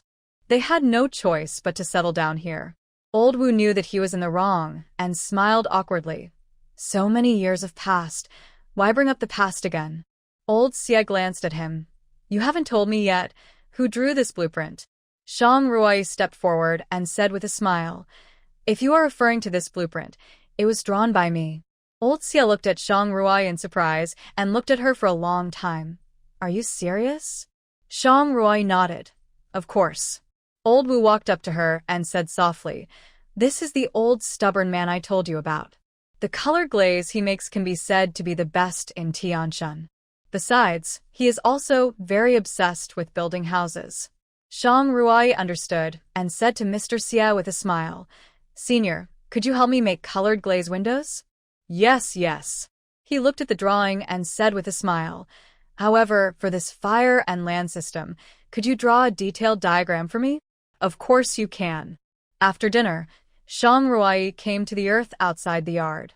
Looking at the large tracts of barren land, excitement flashed in her eyes. She seemed to have seen her own business empire. The next day was the day to give Zhao Junyi acupuncture. When she went there, Zhao Junyi was scratching himself like a monkey. Seeing her coming, he almost cried with excitement. "Aunt, you are finally here. It itches me to death." Shang Ruai smiled, put the medicine box in place, took out the thickest silver needle, and stabbed it fiercely into his arm. Even though he was mentally prepared, Zhao Junyi still cried out in pain. But just like the last time, the itching on his body stopped instantly. Alive. Zhao Junyi took a long breath. What kind of strange disease is this? It's too torturous. "And do you know when I can get better?" Shang Ruai shook her head. "Sir, your question really stumps me. This is a strange disease. Even the genius doctor is helpless." I just found out about this method by accident. Zhao Junyi knew there was no hope, so he had to give up. But don't be discouraged, sir. It is recorded in ancient medical books that some patients were cured by this method. Really? Shang Ruai nodded. Zhao Junyi felt relieved after hearing her nod. Seeing that the time was ripe, Shang Ruai smiled and said, Sir, you said before that all the wasteland in the village can be used for reclamation and self-cultivation. Is that true? Really. He picked up the teacup and took a sip. Just plant the enclosed land. I want to enclose all the wasteland south of my house. Puff. Zhao Junyi spit out a mouthful of tea. All? Do you know how much that is? 200 acres. Shang Ruai nodded. I know. Why do you need so much land? Even if you hire people, it will be difficult for you to plan all of it. Moreover, the more land you have, the heavier the taxes will be. The land here is very barren. If you encounter a year with a bad harvest, you may even get nothing. If you can't pay the taxes on time, you will be fined. It doesn't matter. She smiled. No matter how much the taxes are, I won't reduce them all. Zhao Junyi saw that she insisted, so he stopped trying to persuade her. If she couldn't pay the tax, she would definitely give him money, and he could make a fortune then. Why not? When Shang Ruai returned home, she immediately had people fence off the 200 acres of land in the south. When the people in the village saw that she had fenced off so much land, they all laughed at her for being greedy. With so much land, the annual tax she had to pay was not a small amount, and she would cry if she couldn't pay it. Upon seeing this, Wang Erju walked over and said, Boss, there is so much land here. What if nothing can grow on it? Nothing can grow? What if the things in her space are vegetarian? At night, Shang Ruai came to the fenced field. She touched the soil under her feet and found that there was no nutrition at all. With such soil, it was difficult for even grass to survive, let alone food crops. While no one was around, she placed her hand on the ground, and the spiritual spring water flowed into the ground through her palm. The land seemed to have been dry for too long. When she injected the spiritual spring water into the ground, she seemed to hear the sound of gulping drinking water. The spiritual spring water in the space is inexhaustible. When it is injected into the ground, nutrients are continuously accumulated in the soil, and the quality of the entire land has changed. Earth-shaking changes. It was not until dawn that Shang Ruai irrigated all the land. She stood up and suddenly felt dizzy. She barely steadied herself, and a drop of cold sweat dripped from her forehead. The quality of this body is really too poor. She is so tired after just one sleepless night. Now touch the soil again. There are obviously a lot more nutrients in it. After irrigating it a few more times, this land can start to grow crops. At breakfast time, He Ziyuan looked at Shang Ruai several times, wanting to say something but stopping. After a long while, he really couldn't help it and said lightly, Ruai, third uncle doesn't understand farming, but third uncle knows everything about taxes. Our family has such a large piece of land. As criminals, our land is not only poorer than that of other people, but the taxes we pay are 20% higher. If we can't pay the taxes, we can use silver, silk, and other things to offset the taxes. Let alone the tax, just talking about farming, where in our family is there anyone who can farm? When He Ziyuan finished speaking, the eyes of the He family fell on her. Ruai, your mother-in-law should have given you the power of housekeeper, and your third aunt should not ask about it. However, this kind of land and taxation is not a trivial matter. We must not be careless. Lin was also a little worried. Shang Ruai smiled. I know the concerns of my third uncle and aunt. I know something about farming. We can't rely on our own people to plant such a large piece of land. I thought about hiring someone to plant it. Hire someone? Xiao Yanxin, who was standing not far away, exclaimed softly. Why? The old princess glanced at her. Does Yanxin know about farming? Xiao Yanxin smiled. Grandma, my maternal grandfather has several farms outside the capital. I went there to play when I was a child and asked the women who farmed the farms about some farming content. Shang Ruai curled the corners of her lips. Where did her maternal grandfather have any farm? Her maternal grandfather was just a housekeeper for the owner of the farm. Her mother married Lord Qiao, a fifth-rank official, and was so fascinated by him that he had to marry her. Old Madame Qiao had no choice but to pay for Qiao Yanxin's mother to buy several farms and transfer them to her name in order not to be laughed at by other families. Of course, these were just superficial efforts. The Qiao family married a farmer's daughter. This matter was known to everyone in the capital, which was why Zhang always looked down on her as a daughter-in-law. Of course, she heard these gossips from the maids in Shang Yufu's yard. It was thought that Shang Yufu would marry into the Dinghua Palace, so the eldest lady investigated everyone in the Dinghua Palace clearly. When talking about Qiao Yanxin, Shang Yufu was extremely disgusted and mocked her for being a daughter of a farmer's family and shamelessly climbing onto the bed of the prince of the county. The old princess glanced at her and said to Aunt Li next to her, "Add another set of bowls and chopsticks."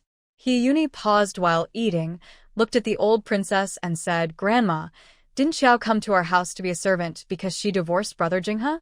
She glanced at Shang Ruoi's not-so-good expression and whispered, "Since when can servants eat at the same table with the master?"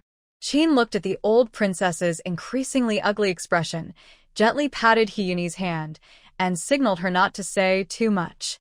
The old princess put down her bowl and chopsticks, wiped the corners of her lips, and said in a deep voice, "What are you talking about, divorce? Who dares to mention divorce without my approval?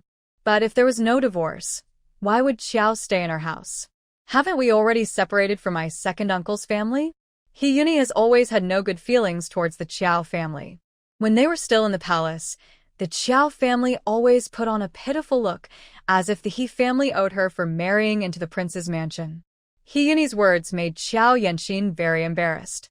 She glared at her secretly, but put on a humble look on her face. "Grandma, I'll just stand here. There's no need to quarrel over me. It's not worth it." The old princess looked at Hiyuni and was very displeased. Shang Ruai put down her bowl and chopsticks, looked at Qiao Yanxin, smiled and said, "Since you said you know everything about farming, then tell me." "What?" "Tell me what you think is wrong with my approach?" Qiao Yanxin looked at Shang Ruai's face like a master talking to a servant, and she wanted to slap her twice in her heart.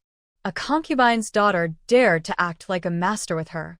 Obviously, she knew nothing about farming, but she dared to greedily get such a large piece of land, and she was not afraid of starving herself to death. "This land is so barren, it's not suitable for planting at all." Shang Ruai sneered. "Do you only know this kind of thing that the whole Qingzhou people know? Besides, who told you that nothing can be grown on this land?" "What? You want to grow food in such a place? It's just a pipe dream. It seems that your grandfather didn't teach you anything really useful." After she finished speaking, Qiao Yanxin was stunned at first, and then his face instantly turned ugly. The old princess looked at Shang Ruai, and her tone slowed down. "Ruai, do you think this land can grow something?" Shang Ruai nodded. "I took a look at the land, and it's not as barren as they said. I happen to know a way to add fertilizer to the land. In a few days, we can try to grow some vegetables." "Grow vegetables?" Qiao Yanxin sneered. "Sister-in-law, it's autumn now. It's not the season to grow vegetables. This is common sense. Just weave the dead grass into a straw mat and cover it on it to keep warm. Besides, I plan to build a greenhouse here." "Hothouse? What is that?" No one had even heard of it. Qiao Yanxin curled her lips in disdain. How could it be that only the soil she had fenced off had nutrients in such a large piece of land in the land of exile? She thought that this was clearly Shang Ruai making excuses for her wrong decision, and she was waiting for the day when she would make a fool of herself. For several days in a row, Shang Ruai went to the field to check the condition of the soil whenever she was free and irrigated it with spiritual spring water from time to time. On this day, she suddenly found that some weeds had grown in the field, and it seemed that the nutrients in the soil were enough. Shang Ruai took out some seeds from the space and planted them in the field, covering them with a layer of straw to keep warm, and she just waited quietly for the seeds to germinate. Qiao saw her busy in the field and sneered. With this soil, it would be futile to do anything. When she couldn't grow anything, there would be plenty of opportunities to laugh at her. The whole village knew that Shang Ruai was trying to farm, and Zhang was no exception. She looked at Shang Ruai's figure from a distance, and a hint of ruthlessness flashed in her eyes. She murmured, "You provoked me first, so don't blame me for being cruel. But with the He family members buried with you, you won't be alone on the road to the underworld." She touched the paper bag on her waist and turned to walk towards the He family's kitchen. Shang Ruai saw the tender sprouts growing under the straw, and her eyes were full of joy. If she continued like this, it wouldn't be long before she could eat fresh vegetables. The vegetables in her space had already grown, but she didn't dare to take them out easily. When the vegetables here grow up, she can take out the vegetables in her space and eat them at will. At this moment, Shang Ruai saw a woman in gray clothes sneaking away from the backyard.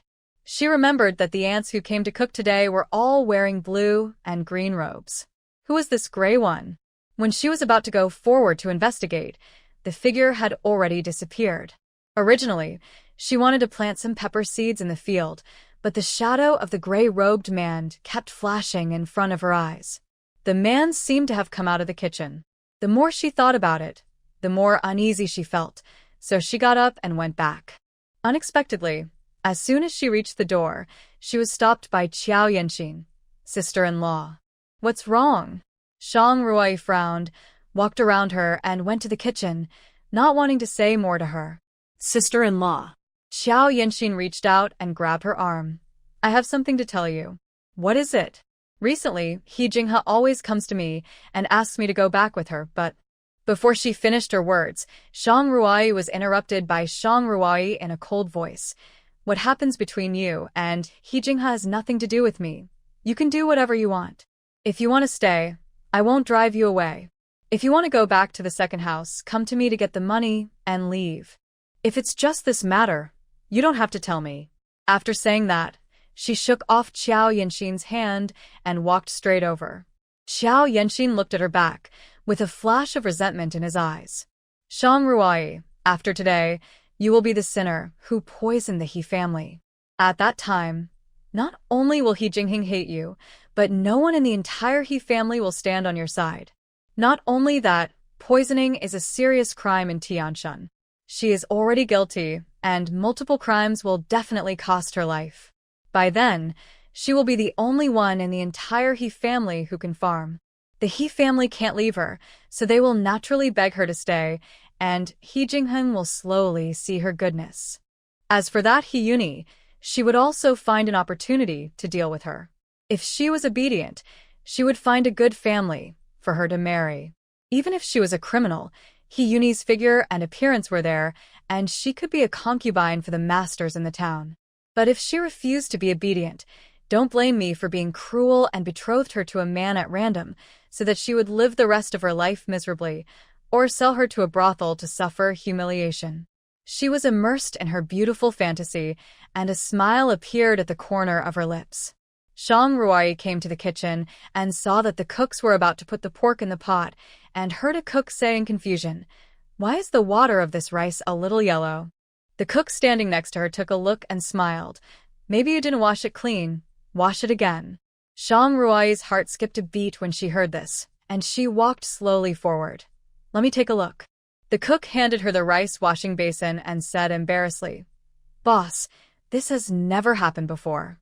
Maybe I didn't wash it clean today. I'll wash it again." Shang Ruai smelled it and found that the rice washing water was bitter. She smelled it carefully again, and her face changed drastically. This is actually the heartbreak grass. Heartbreak grass is highly poisonous. After taking it, you will bleed from all 7 orifices and die of poisoning within a cup of tea. What a vicious heart. If he hadn't discovered, after everyone ate it, not only their He family would die, but also dozens of workers who worked for them. How could that person have the heart to kill so many people? The back of the man in gray passed by in front of him, and he always felt a little familiar, but it was too far away, and he couldn't see clearly. "Boss, what's wrong?"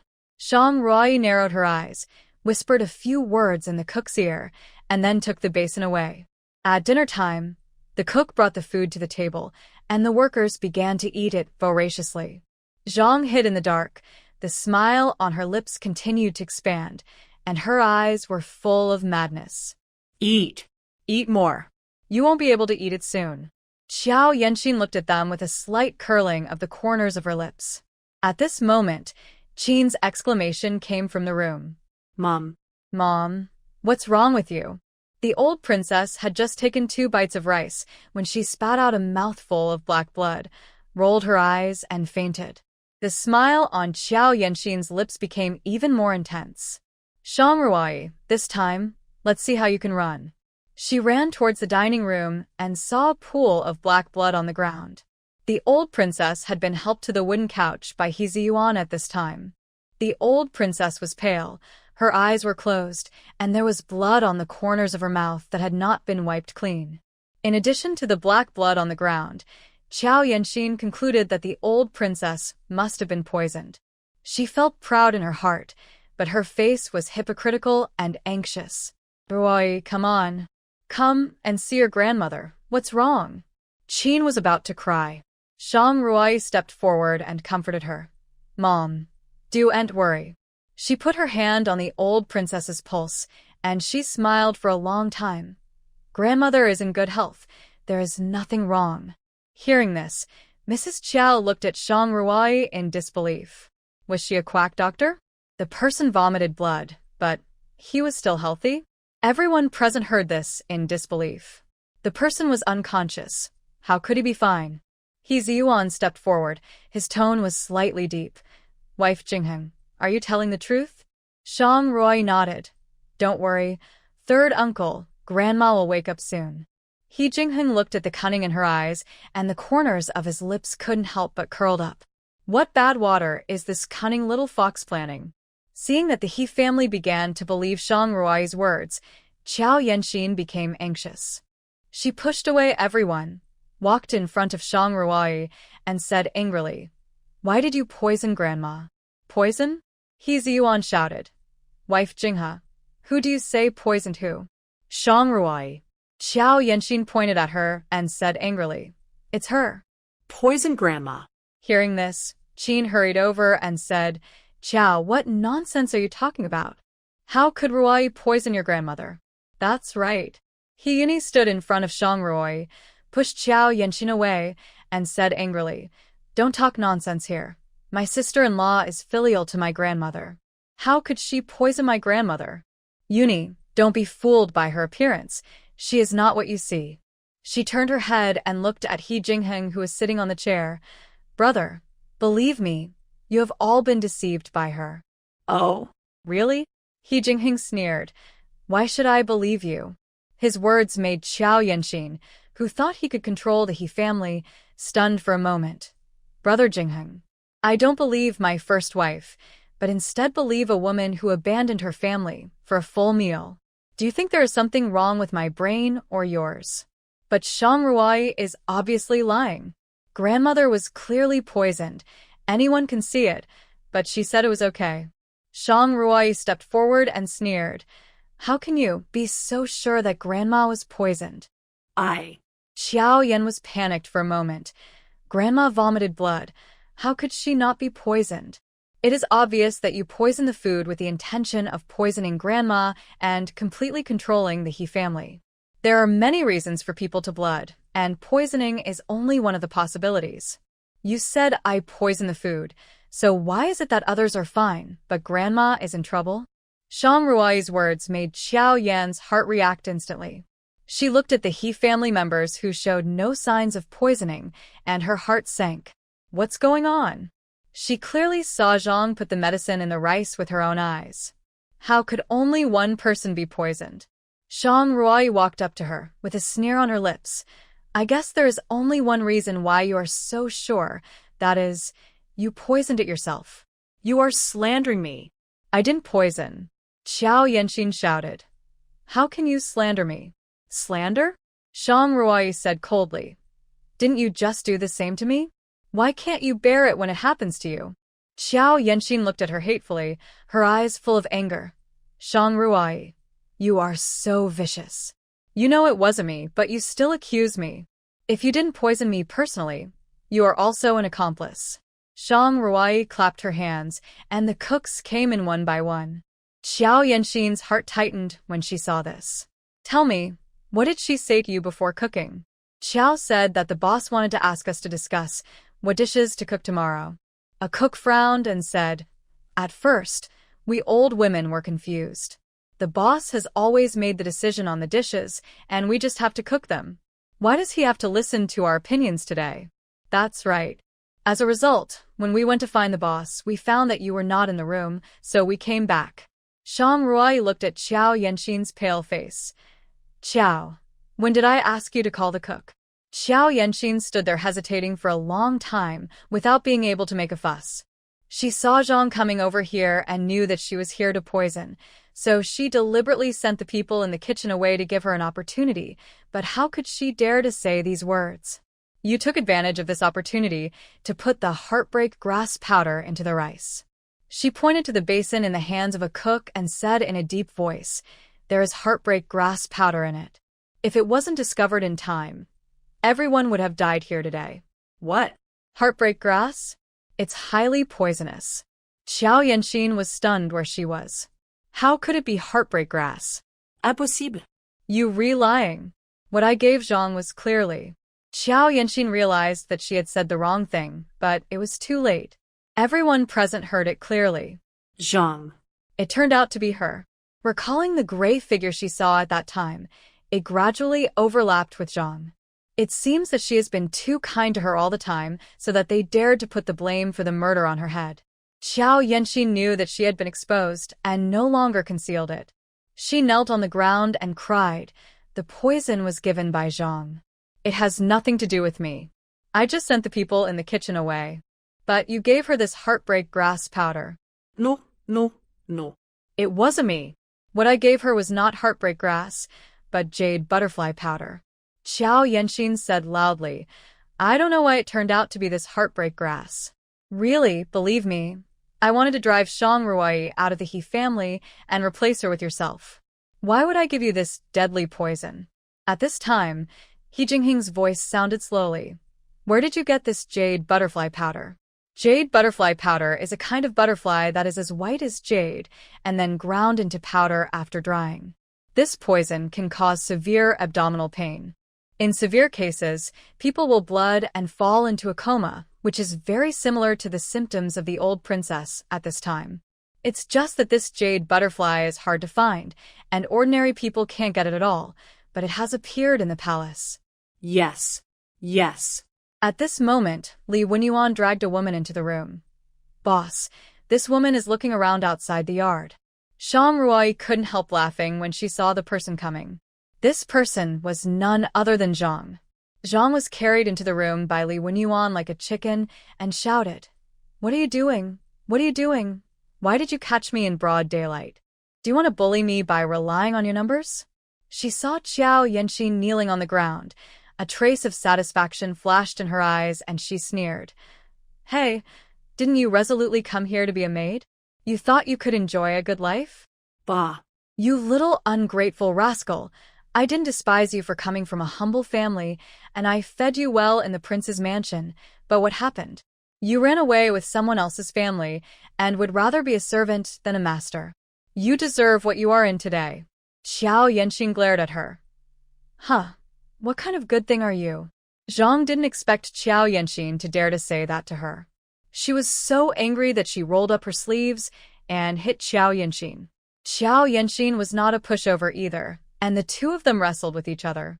How could Zhang be a match for Xiao Yanxin? After all, Xiao Yanxin was young, and she had enough to eat every day at the He family. She crushed Zhang physically. In less than a moment, Zhang was covered with bruises by Xiao Yanxin. The He family watched coldly, and no one stepped forward to dissuade her. Seeing that the fight was almost over, Shang Ruai asked Li Wenyuan to pull the two apart. Both of them knelt on the ground with their hair disheveled and covered with injuries. Oh, this is too bullying. You He family are too bullying. Zhang shouted loudly. In broad daylight, in plain sight, you dragged me in and ordered your servants to beat me. I want to see the officials. At this time, Many workers who came to build the house were standing outside the room. Seeing Zhang being beaten so badly, they felt a little bit sorry. However, they were working for the He family after all, and they all relied on the wages of the He family to make a living. Naturally, they did not dare to discuss the right and wrong of the master's family. It was just that seeing Zhang being beaten so badly, it was a little bit hard to bear. What a coincidence. The second aunt wants to see the officials, and our He family also wants to report to the officials. Zhang Ruai walked up to Zhang and said coldly, I want to ask the adults, what is the crime of premeditated murder? What? Murder? Zhang's face turned pale when she heard it, and she looked at Zhang Ruai with horror. I don't know what you're talking about. The person who gave you the poison confessed, and you still don't admit it? Zhang Ruai pointed at Xiao Yanxin, who was kneeling beside her, and said, Are you deliberately acting out the discord, but doing it for us to see? Xiao Yanxin knelt and walked in front of Zhang Ruai. Sister-in-law, I gave her jade butterfly powder, not heartbreak grass. Zhang looked at Xiao Yanxin in disbelief. The first person to see her that day was Xiao Yanxin? How is it possible?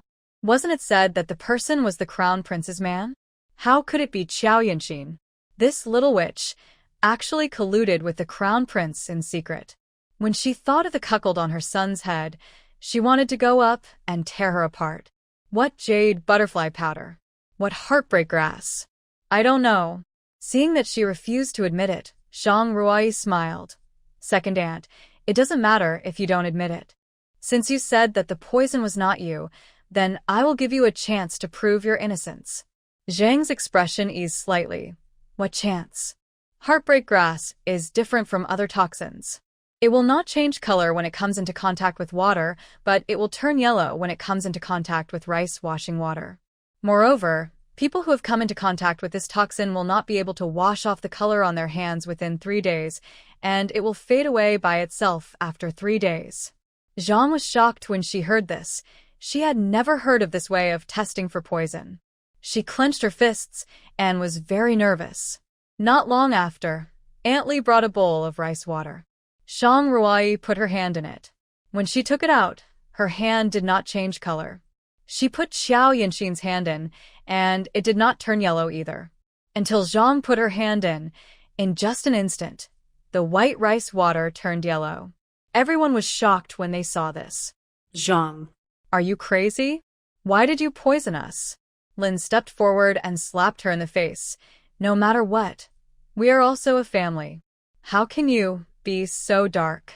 Zhang fell to the ground, looking at her hands that had turned yellow, and suddenly laughed out loud.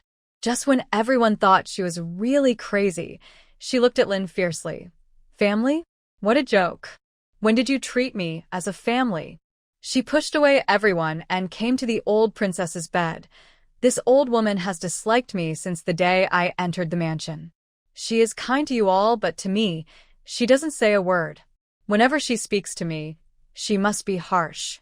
Just because my background is not as good as yours, I have to be treated unfairly like this? Qin looked at her crazy look, thought about it, and said the secret that had been accumulated in her heart for many years. Mother doesn't like you, not because of you, but because of He Ningen.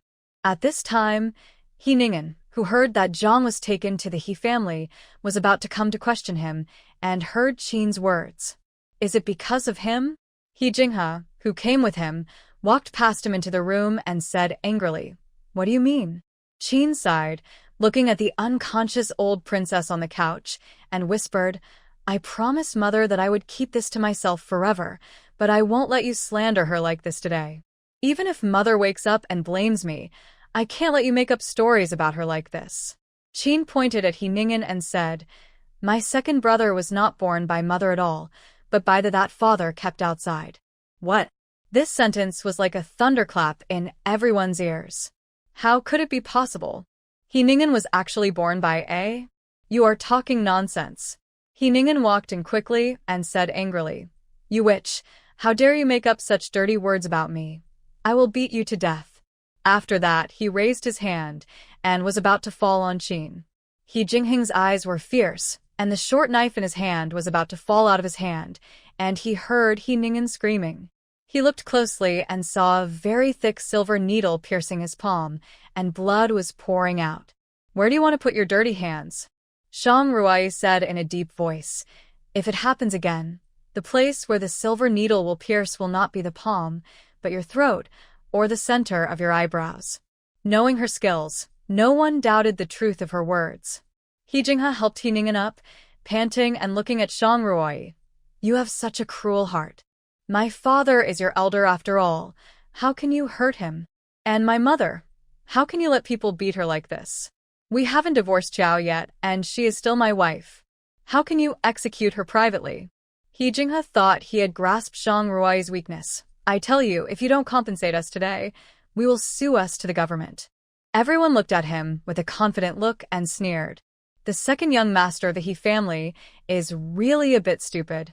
How did your mother and your wife get injured?" Everyone present saw it with their own eyes. "If you don't believe it, you can ask them if it was caused by the fight between the two of them." At this time, the workers standing outside the door nodded. The boss is right, the two of them started fighting after a disagreement. He Jinghe choked, looked at the two people kneeling on the ground, gritted his teeth and said, "But is it true?" Zhang nodded, admitting this. "As for your father, he insulted my mother-in-law, and even wanted to hit people. Was it wrong for me to do so? This is self-defense, so it is absolutely impossible for you to ask me for compensation." He Ningen was sweating coldly in pain, but he didn't care about the injury on his hand and said fiercely, "Just wait for me. Don't think that you can put the infamy on me just because your mother is unconscious. How can I not be born by your mother? I am the prince of the Dingwa Palace, the second son." At this moment, the old princess lying on the couch slowly exhaled. "Mom, you're awake." Lin walked forward and found that the old princess was lying with clear eyes, and then slowly closed her eyes. "I originally wanted to keep this secret in my stomach forever and take it into the coffin, so as not to dirty the reputation of our Dingwang Palace. I didn't expect that I would fall to this point in this life. I might as well let you know." Lin wanted to help her up, but she waved her hand and stretched out her hand to Qin. Seeing this, Qin knelt beside her. "Mother, I don't blame you, help me up." The old princess smiled and said, "Even if you don't say it, I will tell it sooner or later." The old lady looked at He Ningen's face, as if she saw the woman who had made her feel like a thorn in her throat all her life. He was really too similar to his biological mother. "You were indeed born of A, there is no doubt about that." What? How is this possible? He Ningen's steps were unsteady. If He Jinghe hadn't supported him, he would have fallen to the ground. "Your father raised you outside without telling me. Later, she gave birth to a son, and your father wanted to bring you and your son to the palace. But you have to know that in Tianshan, the royal family will not allow the birth of a lowly bloodline born to A. But I saw that you were still in the cradle, and I couldn't bear to kill you. It happened that I was about to give birth, so I told the public that it was twins, so I kept you. As for your mother, she was given a cup of poisoned wine and thrown out of the palace." He Ningen didn't care about the pain in his palm when he heard it. His miserable life experience was made public in front of everyone, which was tantamount to a few loud slaps in his face. "I don't believe it. I don't believe it," he shouted. "You are lying to me. You must be lying to me. He is a dignified prince. How could he be born to a lowly person? I didn't expect that the Dingwa Palace would have such a big secret." People outside began to discuss in a low voice. "I didn't expect it. I really didn't expect it. Born by A, we don't even know if he is the old prince's heir. It's already a good thing for him to be a prince for so many years. If it were me, I would have killed that rascal long ago. In Tianshan, let alone officials, even ordinary people would definitely look down on children born to prostitutes." Hearing the contemptuous words outside, He Ningen rushed to the door, picked up the broom beside the door, raised it high, and beat anyone he saw. "I told you not to talk nonsense. I told you not to talk nonsense. I'll beat you to death." Knowing his life experience, everyone sneered. "Nonsense? We are not talking nonsense. This is what your old lady said herself. Children born to prostitutes are inferior, are we wrong?" He Ningen's forehead was covered with veins. "No matter how low I am still the master of the Dingwa Palace. It is not your turn to talk nonsense here. Master? Look at what you look like now. It's not an exaggeration to say that you are a beggar. An old lady sneered. Zhang had already fallen to the ground in a daze. She didn't know that He Ningen had such a life experience. If she had known this, how could she have abandoned her lover and married him instead? Wasn't it just for the glory and reputation of their Dingwa palace? Now, the glory and wealth are all gone, and even the reputation is ruined. She looked at He Ningen and said angrily, "Divorce. I want a divorce." She stumbled to her feet and pointed at the old princess.